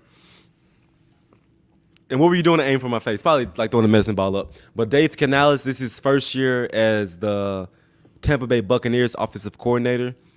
Phenomenal job reviving Baker Mayfield's career and getting them guys to the playoffs. And they're going to mess around and win, too. They're going to mess around and beat the Philadelphia Eagles. And so, but no, first year's OC, good job, Canales, but he's not ready yet. Hey, can Money post that GIF or that screenshot of that dude? Oh, shit. Let me answer this phone. They called me twice. Let me answer this really quick. Hold up. Let me mute myself. All right, cool. All right, come on, Money. Oh, hold on. I can tell right now. I can see it in KJ's face right now. He getting a call. You know who that is? I bet you. I bet you when he get back, he gonna say, that's Coach. You can see the look. He got that look like, right? You can tell he on the phone with somebody. Yeah, that's Coach right there. I guarantee it. Watch. We gonna see. KJ. What? Who is that? Nosy, touch your nose. Nosy? What was you saying? I was hearing you saying something. Oh, you want to know what I said? You saying something. I said the look that you have on your face, you had a look as if that was Coach Pete Carroll. No, it wasn't Coach Carroll. It was a coach, though. It wasn't Coach Carroll, though.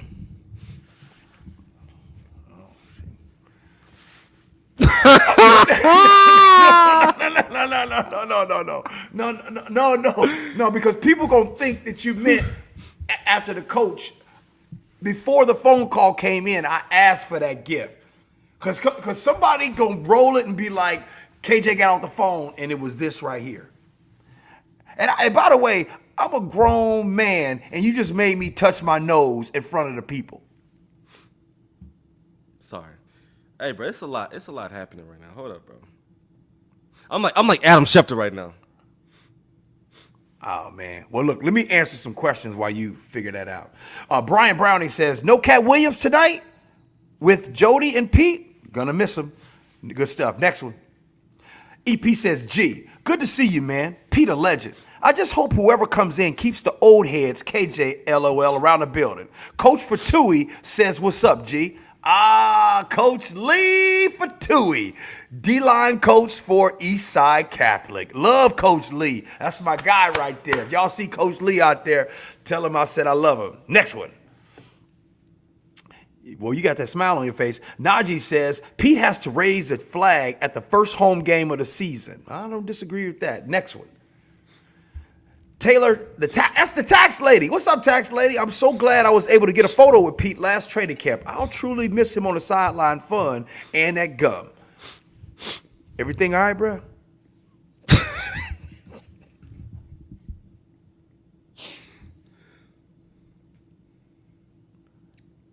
Ain't nobody mad.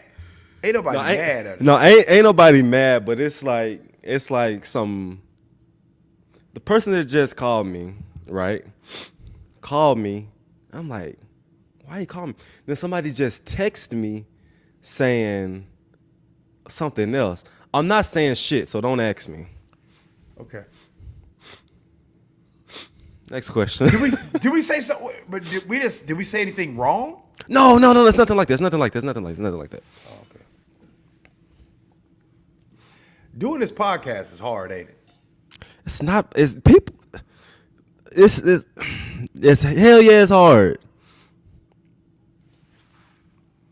It's like a code. It's like a code I gotta protect and respect, but I also owe a responsibility to everyone here. And I don't want to be that. But you know what I told one of my teammates the other day? I kid you not. I told my teammates this other day. I said, bro, you know how I feel? I said, I feel like an op. When people look at me, they like, oh, that's the op right there. We can't mess with that dude. He an op. You know what an op is? Yeah, like you the feds. You the fed. You a rat. You a snitch. Yeah. You a punk. Mm-hmm. I told him this is exactly how I feel. And I kid you not, a wave of people came in there and let me know how they felt about me. Next question. I'm sick. But right did you call? Okay. Before we move Gee, on, no. You know what I said on here. Okay. Kelso says, Pete, thank you for historical 14 years. Thank you, KJ and G, for this insider sharing of your stories. Much appreciated. Thank you, Kelso. Thank you. Thank you, Kelso. Miller Muse says, to what extent do you think Pete will contribute to finding the new head coach? Love you, KJ and G. Well, it's to be determined. We don't know what his role is, advisory role, front office role. We don't know how in depth he would be. So we just got to wait and see. I just know that at practice, I feel like he could be boots on the ground at practice. He could be boots on the ground. That's just my intuition. Do you think that people like you, Nate Burleson, Shannon Sharp, all the former players that are up there in the limelight these days, all go through and have a hard time with this whole media stuff? I think the difference is Nate Burleson speaks more of the 32 teams when he's like on Good Morning Football. I'm really focused here, so I hit the heart. I hit home. If I said the same thing I said when I go on like ESPN or NFL Network, it wouldn't hit the same if I like talking about the Bills or the Patriots or the Rams. But when I talk about these guys, it hits home because I know that I'm only 2 years removed. And so basically it would be like the default answer would be, oh man, that dude don't know what he's talking about. That dude don't know what he's talking about.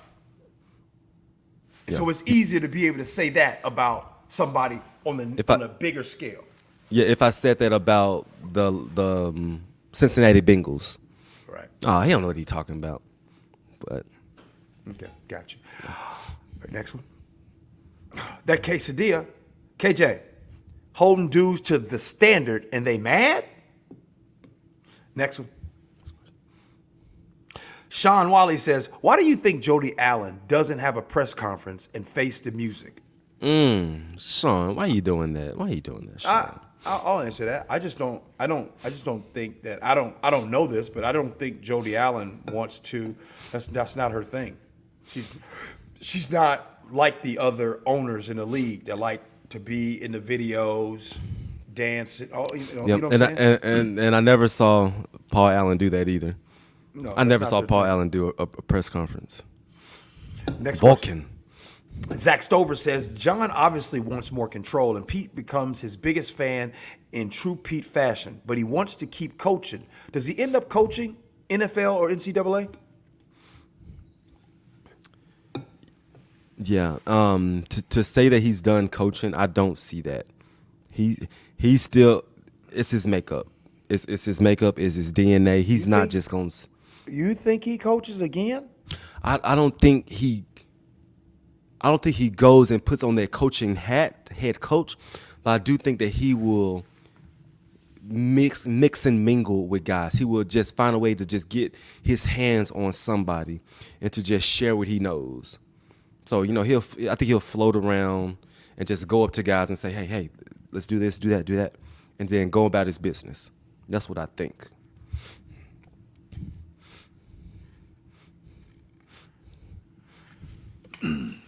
Flumshed said, from a player's perspective, what do you think Seahawks never really understood about Coach Carroll? You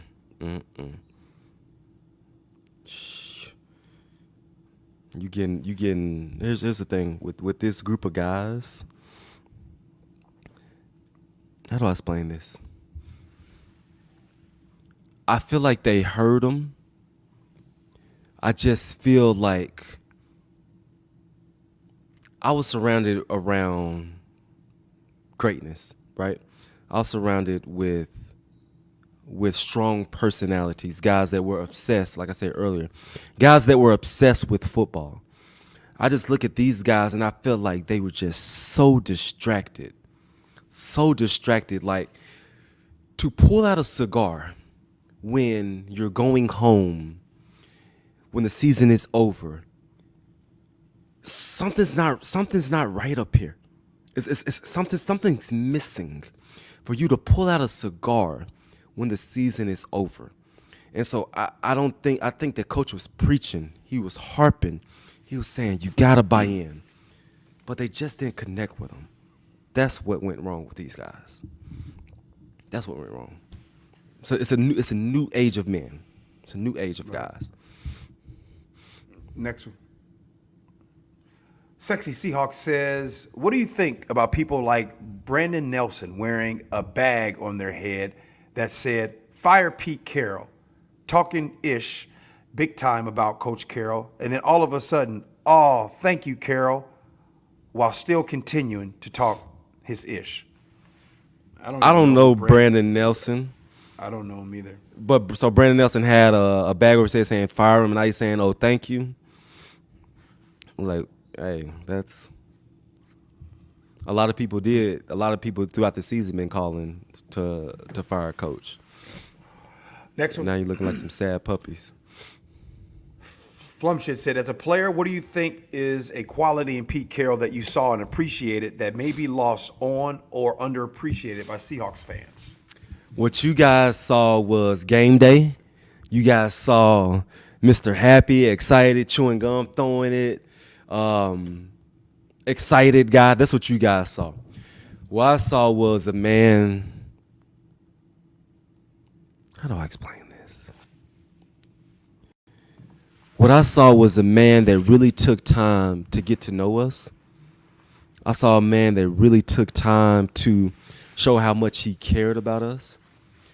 I saw a man that loved me. Like, I could really say that Coach Carroll loves me. I feel confident and say that with our relationship, it's not a football love. We have a connection that was made through football, right?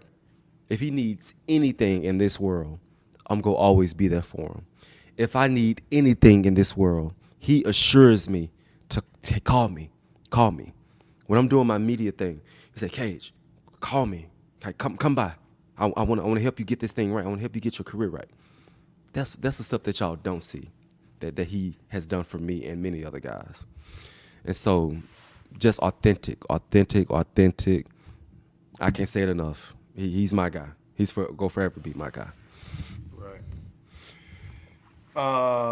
Gumboy says, thank you guys for all the Seahawks coverage. I work a lot and can't attend every live, but I attended the Commanders game and I appreciated the salute to service night and being part of the 12s for the first time ever. Love you guys.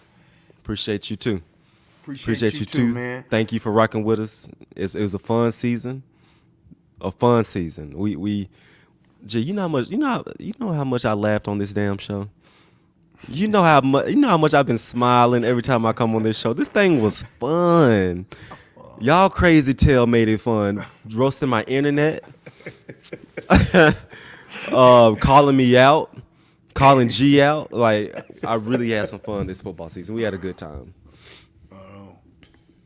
What number we at, G? Josh says, over the last 14 years of the Pete Carroll era, who had the stinkiest farts on the team plane? I don't know. I don't know. Plane. Let me get a plane story. Let me get a cool airplane story. So I sat next to Sherm. Sherm was my plane mate. Dang, I'm trying to think of a plane story for you, Josh. I ain't got one. I'm gonna come back to you, Josh. When I think of my plane story, I got you. But I ain't got no stinkiest smell farts on the plane. G and KJ, I hope you guys stay with us fans throughout this next coaching era. KJ, I've been watching you since I was a kid. And G, I found out about you by watching G Jr. and Z at Eastside Catholic. You are both great men. Thanks. Hey, appreciate you, Angel. Thank you. Thank you, Angel. Appreciate you. that. Appreciate you. Oh, we rocking through the next coaching area. We're doing this hand in hand, arm in arm. Nicholas says, I appreciate the community you have created here. The way you speak from the heart makes me hopeful about much more than just a team. And G is right. Your looks are improving, KJ. Deep bows to you both. Hey, thank you, Nicholas. Thank you. I've come a long way. Appreciate you. Karen Nixon says, thank you for sharing your heart, stories, experience, the unconditional love, kindness, true feeling, care about Pete, and the love and care you have for him. Lifetime of the best. Pete changed so many lives and a blessing. I'm surprised I didn't start crying on this show. I'm really surprised. The only thing that kept me from crying today was me knowing that he's still here. That's the only thing that kept me from boohooing like a baby, that he's still gonna be a part of this organization. But Karen, I didn't even hit half the stories. I got so much more. We'll get to them if hopefully these questions continue. Brett Diggs says, KJ, do you keep in touch with Earl and BB in retirement? Like how it seems all you other guys keep in touch. Always been one of my favorite guys of the LOB. I ask about BB all the time. I ask Sherm how BB's doing. I've called Earl. We've texted but haven't spoken since the Ravens game. We haven't spoken since the Ravens came to Seattle and I saw him there. But it's been text, but FaceTime, no. Talking on the phone, no. Kara says, KJ, who was your favorite person to play the game with? I've been a Seahawks fan since 1976. I still remember Ground Chuck as the coach. There will never be another Legion of Boom and Coach Carroll. Easy. My linebackers. I love each and every guy that came in that room. Mike Morgan, Malcolm Smith, Bobby Wagner, Bruce Irvin, Kevin Pierre-Louis, Brock Coyle, DJ Alexander. I can keep going. I love my linebackers. A linebacker never forgets. Let me say it again. A linebacker never forgets. You don't even know what that means, G. That's why you're looking at me like that. You don't even know what that means. A linebacker never forgets? No, I don't know what that means. What am I supposed to? I speak English. What it mean? Next question. A linebacker never forgets. You don't even know what that means. That's a conversation for another day. God, dog. I mean, we here now. It's too long. It's too long to explain. All right. Britt Diggs says, KJ, what's the extent of the advisor role for Pete? Does an advisor still get access to the players? How do you envision that being handled? How I envision it is front office, doing your thing, watching film, scouting guys, saying, hey, I like this guy, I love this guy. At practice, you're in all the team meetings, all in the position meetings. And yes, you get access to the players. And me knowing his personality, he's gonna put his little secret sauce on him. He's gonna fall back, but when he sees an opportunity, he'll put his little special sauce on the guys. I hope he does that. Hostile Warrior says, I think a lot of people can put into perspective what Pete did for the city, for the team, and for people's mentality. He taught us life through football. He taught us to believe. Yes, he did. Hey, yes, he did. Taught us life. By the way, I'm looking forward to a lot of different versions that come out about the stories. It's gonna be beautiful. KJ, you're gonna get to tell your story. Man, each guy that came on this show, the Lukes, the Jermaines, the Mebanes, each guy had a Coach Carroll story. We go pick it right back up and just have more guys talk about them. Can I just tell you this? I hope that Arizona also wasn't the last place that Bobby plays too. All right, next one. Holly R. says, thank you, KJ, for sharing your heart, great memories, and moments of Pete in of an era. Forever our coach. We love you, Pete. Go Hawks. Get that statue. Next. JM Kick says, why didn't the Seahawks let Coach Carroll finish his last year? Were they already hunting for a new head coach? No. They weren't hunting. They saw we finished 9-8. They saw that, it was a big letdown. And so they mutually decided, let's end this thing. Brian Stewart says, many thanks, KJ and G, for these sessions and your Truth All session, plus all season. plus the questions. Will you issue a KJ hoodie in Hawks Navy and all day type in Hawks Green? Let's go. Maybe one day. I haven't gotten that far yet. We still got black and blue ones to sell. So before I try to put out some new ones, I'm trying to sell these bad boys. Go to kjalldaypodcast.com to get your hoodie. Okay, we got Midnight Cathedral says, do you think Earl is still pissed at Pete, or is it water under the bridge? I don't know. I don't know. There's no way I can. Do I think he's still pissed at Pete? No, I don't think so. I don't think so either. But do I think it's water on the bridge? No to that too. No. Josiah, what's up, Josiah? Breaking news. Come on, Josiah. Stop playing, Josiah. We ain't got time to play tonight, bro. He says? Y'all read what he says. Come on, Josiah. Silly. But what are the tweets your former teammates start letting loose with this question? P.S. Praying we hire DQ. What would both your thoughts be? Harbaugh, no. Wherever Harbaugh goes, he's gonna win. But DQ, I want DQ. Illa says, what do you think about Nick Saban retiring? So you know what Nick Saban about to do? Nick Saban need to replace Lee Corso on College Game Day. Please, Nick Saban, go replace Lee Corso. I'm tired of that fossil on TV. I'm tired of that fossil. Put Nick Saban. KJ. He's a fossil, bro. He's old. He's old. I know, but we gotta show love to our seniors. Come on, man. One day we gonna get old too. You're right. Okay.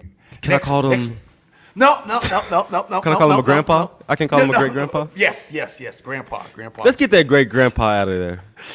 No, KJ, no. Oh, my bad. All right, next question. No. Kyle says, KJ and G changing the game. Your sacrifices don't go unappreciated. Best sports talk show in the game. Leaders are people you want to follow. People knew people are the key. Pete knew people are the key to everything. Love all day, fam. You want to know one of the biggest sacrifices we made was when we went to Dallas. Bruh, that traffic, we got on at like 11 o'clock. It took me forever to get to you. It took you a minute. It took you a long ass time, actually. I had to get dropped off and then take an Uber. Yeah. Anyway, next. Thank y'all. Thank you Kyle. for peeping that, Kyle. Next one. Illis says, what do you think about Pete Carroll returning to college football? Maybe Alabama. No. Next. No. Where Coach Carroll from? Southern Cal? No, Coach Carroll from the Bay. No. Coach Carroll from San Francisco. Next. Him going to the deep South Alabama. Mark Sanchez says, I've been a Hawks fan since 1988. I was 4, and for years old then, and this franchise never got any respect. Pete gave us that and then some. Wish list. Dan Quinn, Kalen DeBoer, Brian Flores, Mike Tomlin, long shot, Eric Bieniemy.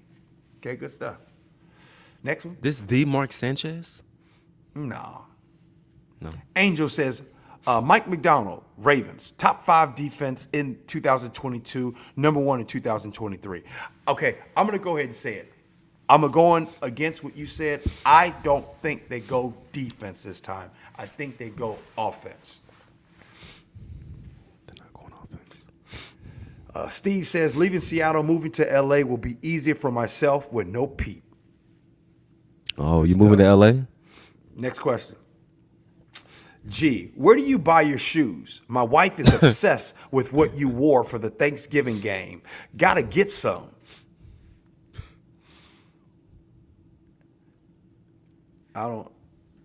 I get my shoes different places. Where you get them spiky shoes that you be wearing with the red bottoms at the bottom of it?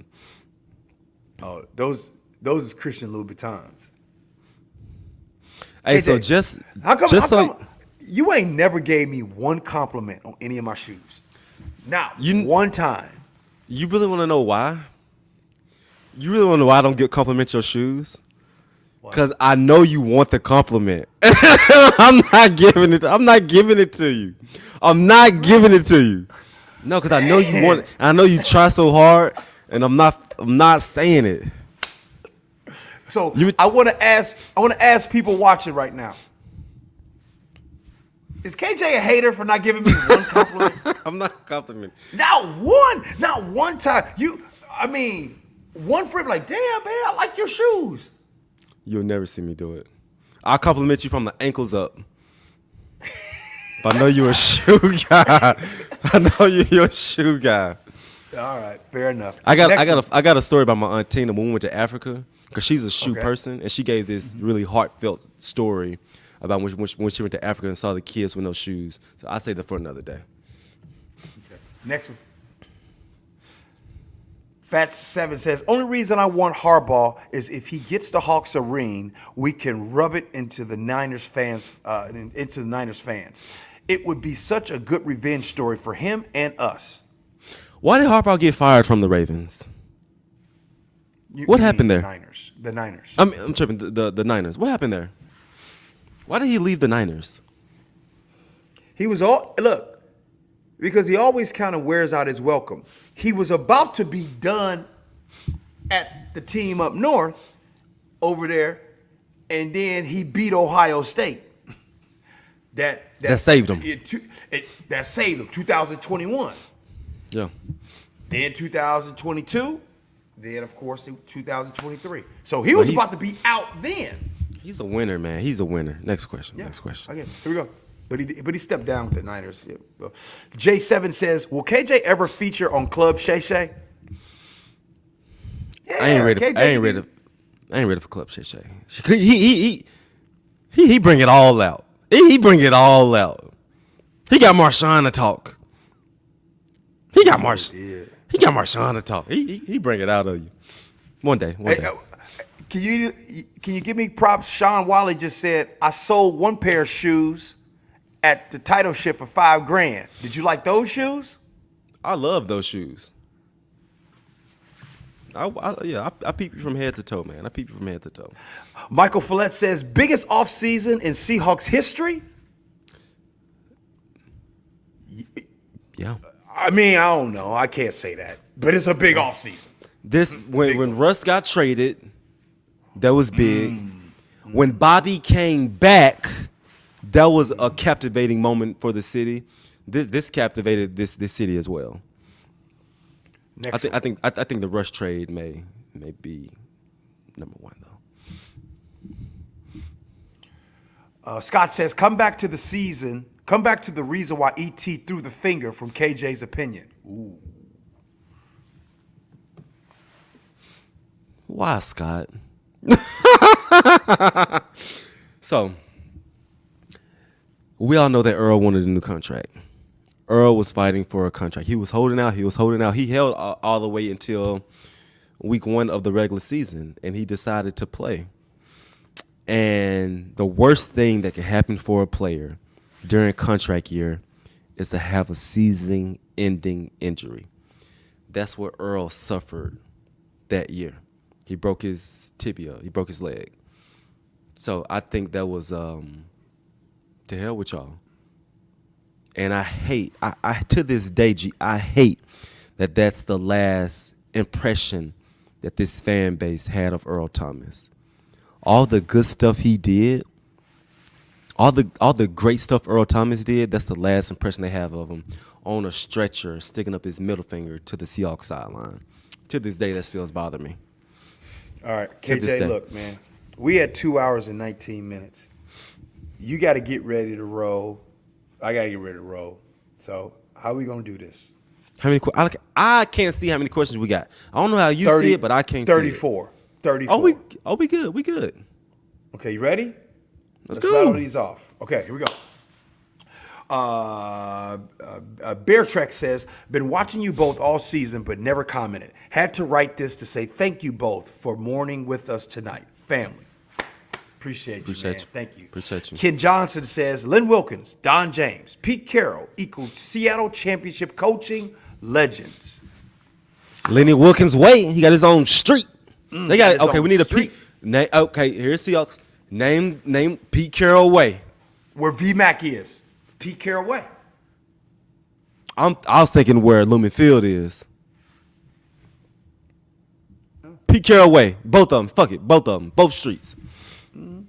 Ryan S. says, how does Pete's legacy in Seattle impact who you've developed as a person and discover yourself? How does Pete's legacy in Seattle impact who you've developed as a person. And discover yourselves? I see what he's saying.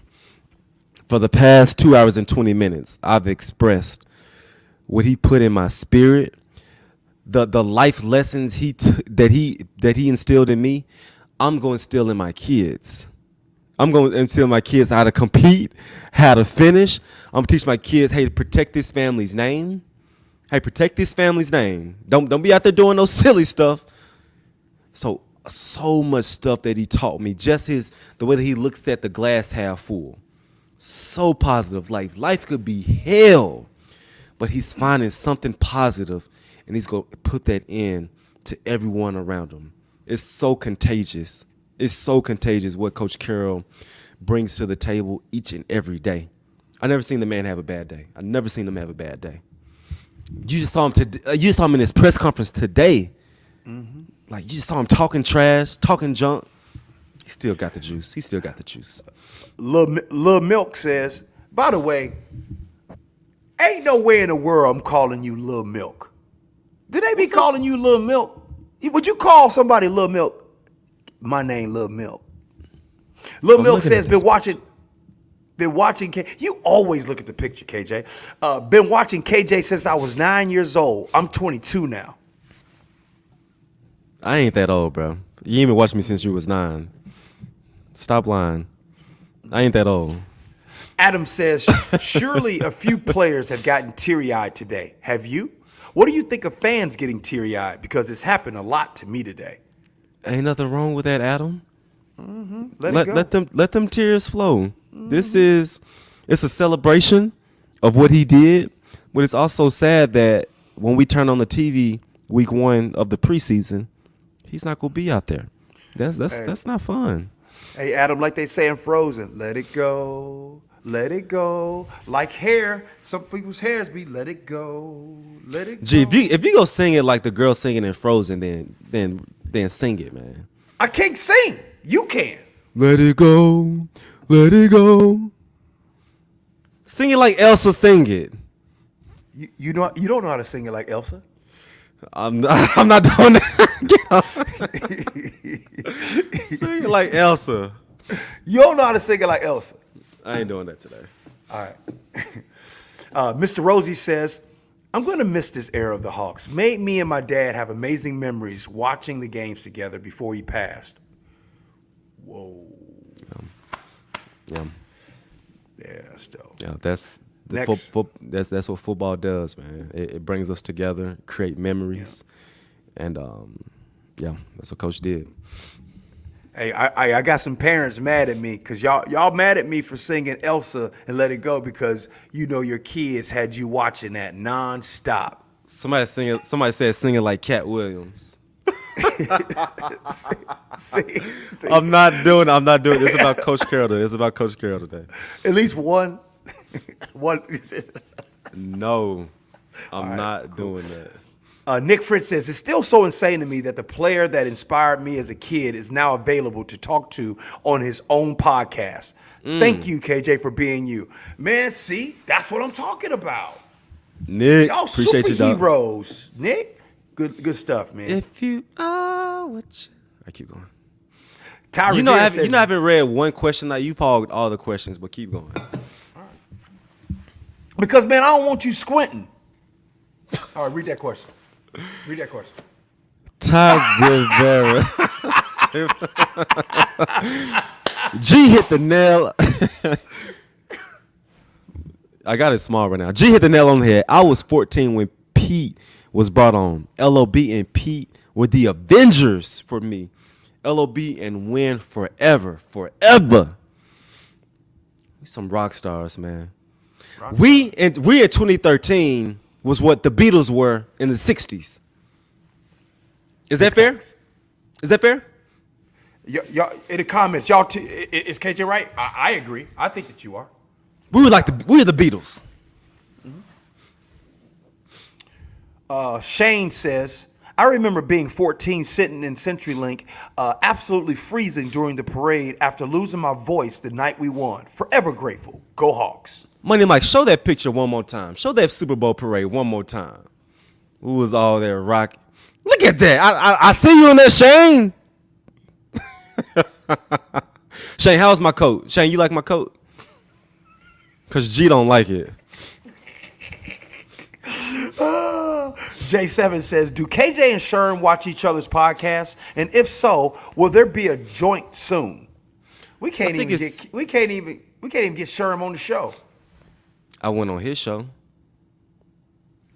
Hey, y'all do us a favor and at Sherm and say, when you gonna come on KJ's podcast? Hey, if we get Sherm on this show, G.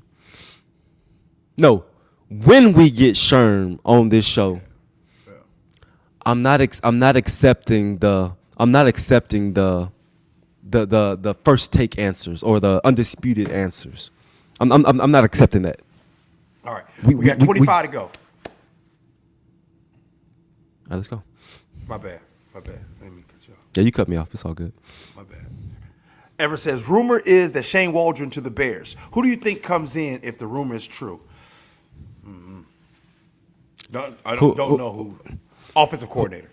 We said Kellen Moore. He just got fired with the Chargers.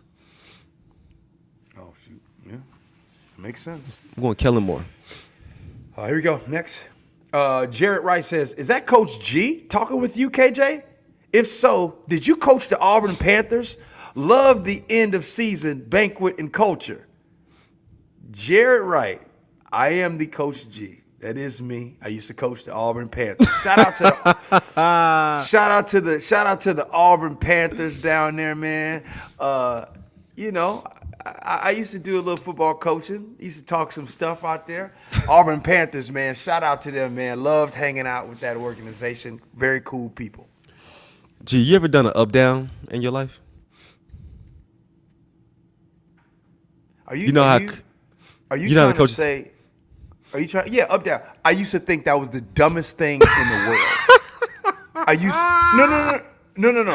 I used to make fun of coaches that would have their kids doing up downs. It's dumb. With a passion, I hated up downs. I had a coach made us do up downs on the concrete. We in the concrete in the middle of Mississippi. Buddy was late. We had a dude that was late for a workout. We did up downs on the concrete until dude got to the workout. Stupid. What's up, Miss Wright? Elijah Wright says, I remember missing school in 3rd grade to watch the Super Bowl parade enter the stadium. Heard only 3 kids were in class. Crazy to think this era's ended. Hold on. Time out. 3rd grade, Elijah? Is this Elijah right here? So you was in 3rd grade. You look older. Like it's only been 11 years. They was 9 years old. They was 9 years old in 3rd grade. 11 years. Damn. 22. Here we go. Next. Damn. John, what's up, John? I love Pete. He put respect on Seattle Seahawks football. No question. Just celebrate Pete. Facts. Next one. Celebration. Brett Diggs says, KJ, my girlfriend thinks I'm crazy because I'm always explaining to her just how special this era has been. In a bottle. Earl, Cam, you, Doug, BB, Sherm, Russ, Bobby, Beastquake, Mike, B, Cliff. Will never be duplicated. Thank you. Never, ever. Next. Ever.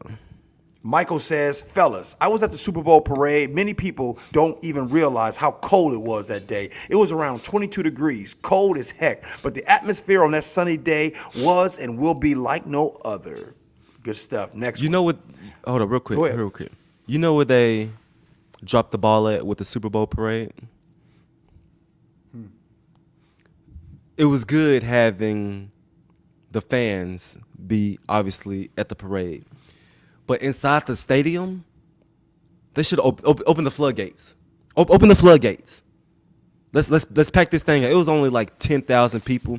Next Super Bowl, Open the floodgates. Let the 68,000 be packed like a normal game day. Next one, we're rolling.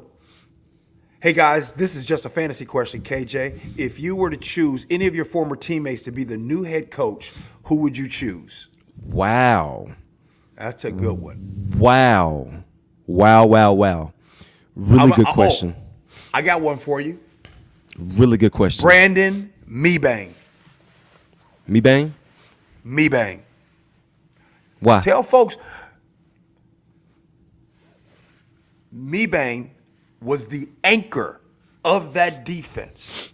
Mebang was the guy that you and Bobby used to get your cheat sheet off of when you knew if it was a run or pass, if it was going to the left or to the right. To this day, you talk to Mebang, I talk to Mebang. That dude Mebang knows so much A lot about football. the Knows a game. lot about ball. I mean, a lot. And the reason why I bring him up is because of this. I understand that position isn't a sexy position, but man, y'all have no idea.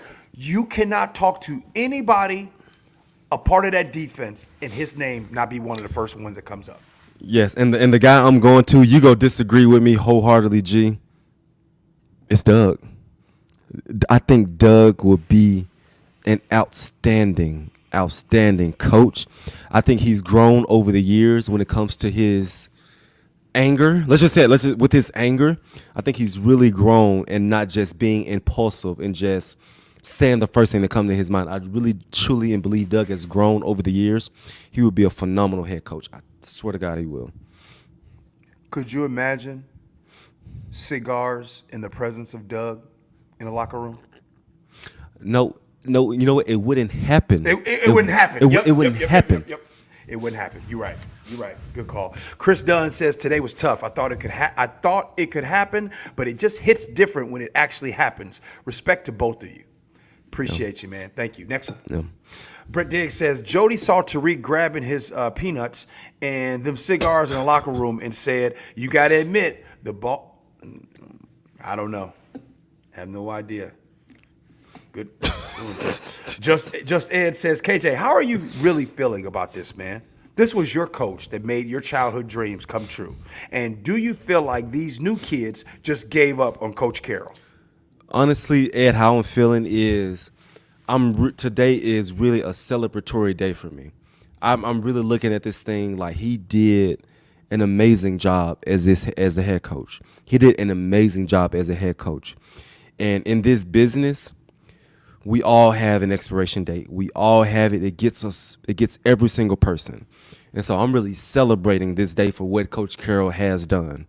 And I'm happy because I can still see him. He's going to still be around. And so I think they gave up on Coach Carroll. Y'all heard me preaching. You heard me preaching just said throughout the season. I don't think they protected the team. They did not protect the team. They did not protect the team the way that they should have protected the team throughout this year. And I hope that they realize that the decisions that they made, everyone's connected in this business. If you decide to grab your peanuts, that's a representation of everyone in this building. It's a representation. We're all connected. That's what I hope that they can understand as they move forward. Jason says, appreciate you guys always putting on a good show. What are the odds that KJ is on the Seahawks coaching staff in 2024 and best foods in the city? What are the odds you're on the coaching staff, KJ? I'm not coaching. I don't think I am. And best food spots. Legion is good. Boy, they have woo-wee. If Go ahead. I ain't gonna say that. Go ahead. No. The next time you go to Legion, get the Jamaican jerk plate. Yo, I'm not playing. Or get the cabbage. Them greens hitting. Them greens hitting. You know what? I haven't drank like that at Legion before. I haven't drank. You know, I was on to go a night where I got an Uber or my wife driving. I just really want to just sip on, them fancy drinks they got. Britt Diggs says, KJ, this TikTok Gen Z generation is cooked.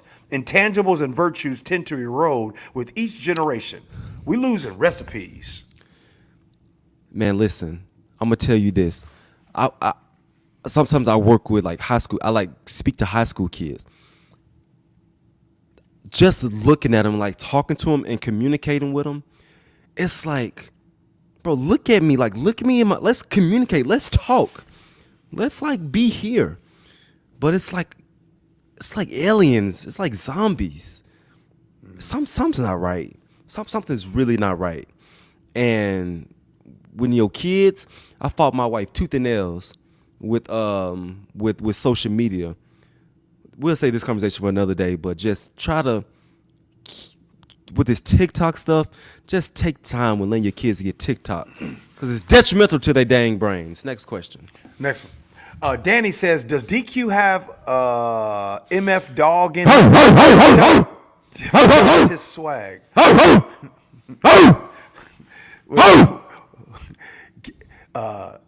Get right Saturday night? Get your mind right Saturday night. Get your mind right is Saturday night. Dogs and Bones says Pete refused to fire some of his coaches, in my honest opinion. He fired a lot of coaches. He fired a lot. What are you talking about? A lot of coaches. He fired a lot of Dogs and Bones. He fired a lot of coaches. Okay, next one. Sal says KJ head coach ? Or any other former Seahawk players as a head coach or on the staff. How am I gonna be a head coach, Sal? I ain't got no coaching experience. Next one. KJ, how much would it take to get Coach Prime to leave Colorado? Think of how lit the city and game day would be. Money Mike, put up that GIF, Mike. Money Mike, put up that GIF. Yeah.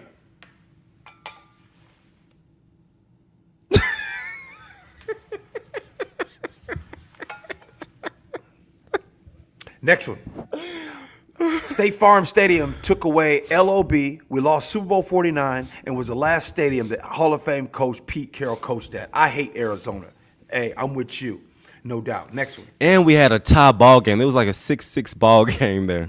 Sean Hayes, did Pete's message get lost when Bobby left?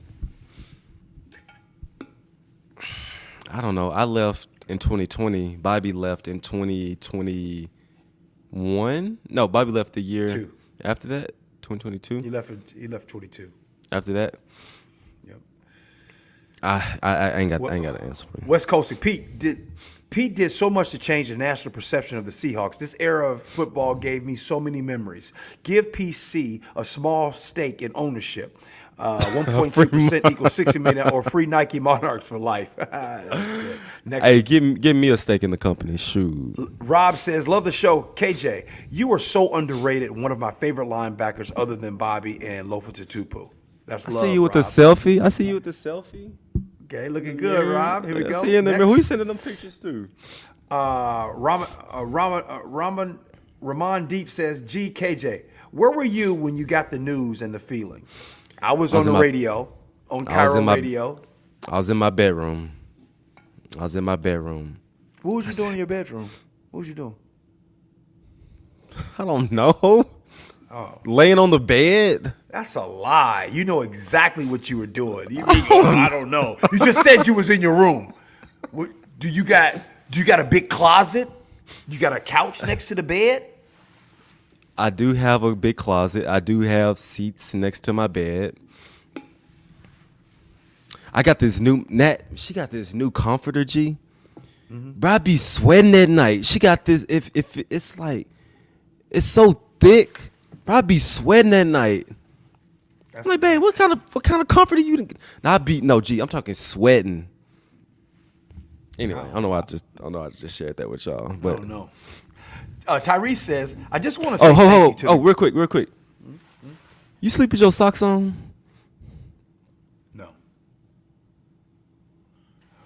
When we first got together, I did, because I wanted to see my toes. Hey, you know what I'm talking about, though? You know what I'm talking about? Hey, fellas, any fellas out there, first start sleeping with your socks on because you wanted to see your toes. Listen, if anybody out there sleep with your socks on, I need you to stop that right now. That's not okay. That's not okay. Take them socks off. Nah, bro. I can't. But you got your toenails right, though. You got Yeah, your so toenails right. So people don't know I got my toenail taken off. So I'm happy with my toes. That's what I'm saying, dog. No. All right, next question. Struggling at first. I just want to say thank you to the greatest head coach of all time and for making my childhood amazing. It will truly not be the same without him on the field. Next coach, DQ. OC, Shotty. Shotty about to go be a head coach. Shotty about to be a head coach. Tyrese, let me let you into something real quick. Yeah. So every Monday when we have our Tell the Truth Monday, defensive coordinators and offensive coordinators will get up and speak about how they felt about the game. When I heard Schottenheimer speak on Mondays, I'm like, oh, that's a head coach. That's a head coach. I saw how well we were doing on offense, and then I saw the way he carried himself in front of a team. Head coach.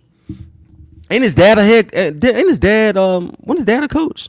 Marty Schottenheimer. Marty. Is that his, Marty. Mm-hmm. Is that his dad or cousin? Yeah, it's granddad? his dad. Yeah. Yep. It's in his blood. Next one. Caesar Tello says, you said you want Shane Waldron as a head coach? Who said that? I don't know who said that. I didn't say it. Don't put no words in my mouth, Caesar. Adil Khan says, 2 years ago today, my dad passed, January 10th. He watched every game with me. His favorite two people were Pete and Wags. Seeing the month sidelines remind me of him. Oh, seeing the month sidelines remind me. Seeing them. Oh, seeing them on the sideline. Seeing them on the sideline reminds me of him. Hey, Adil, first of all, man, hey, man, blessings, man. 2 years your father passed away. Blessings, Adil, seriously. Having Motion TV, how do you think the players feel about Pete fired? I'm sure they bombed. I know that he had his press conference today. Some of the guys were there to say goodbye to him, but I'm sure they bombed and sad. Listen, everybody loves Coach Carroll. No one's happy. Yeah, these guys are devastated by this. 3 more. Matt Davis says Pete is gone and he loved Geno. Will Geno be out? Geno had a good year this year, y'all. He had a pretty good year. I don't think Geno Smith is out. I don't. Next one. Charles Mason says, met you, Doug, and Bobby at the Boeing factory in Everett in 2014. Do you remember that? Yeah, I remember that. Come on, Charles.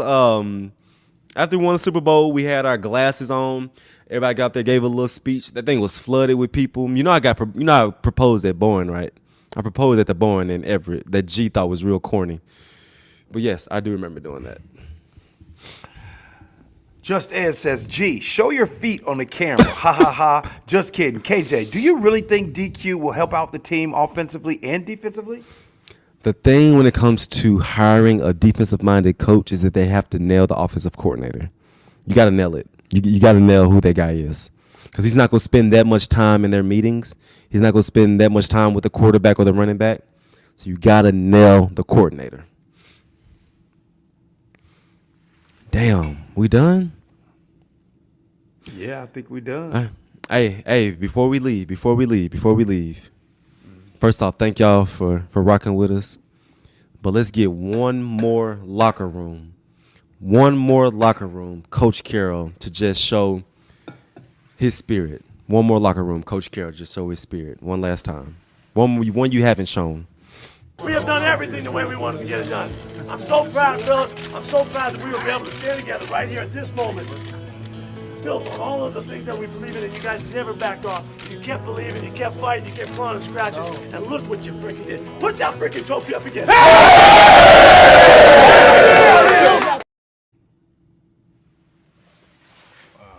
Legendary. Yeah, he's still gonna be here. This ain't goodbye. This ain't a goodbye. This is we gonna see you around, Coach. We're gonna see you around. Yeah. KJ, man, it's been real. It's a good night. celebrating that man. He's great. And man, have a good night's sleep. You ain't sleep with your socks on? No. Tonight? No, never. You know what I'm saying? So Never. I rub feet with my wife at nighttime. She keep my feet warm. you really be rubbing feet? Absolutely. We play footsie at night. That's weird. That's weird, bro.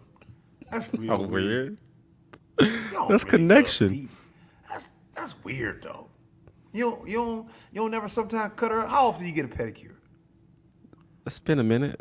Sometimes she cut my toenails. She cut my toenails actually not too long ago. You be cutting her up, don't you? Them feet, huh? That was a non-negotiable when I get married. My wife had to clean my ears and cut my toenails. Have you in your wedding vows? Have you upheld all of your wedding vows? Absolutely. Absolutely. And we go do our 10-year reunion too. We at 6 right now. We go do our 10-year big time celebration. I'm gonna invite you to that one. And I invite you to my wedding. I invite you to that one though. Yeah. All right. Hey, Let's see. thank y'all for joining us. We enjoyed it, and we'll see y'all next time. Make sure if you do something, please do it the right way.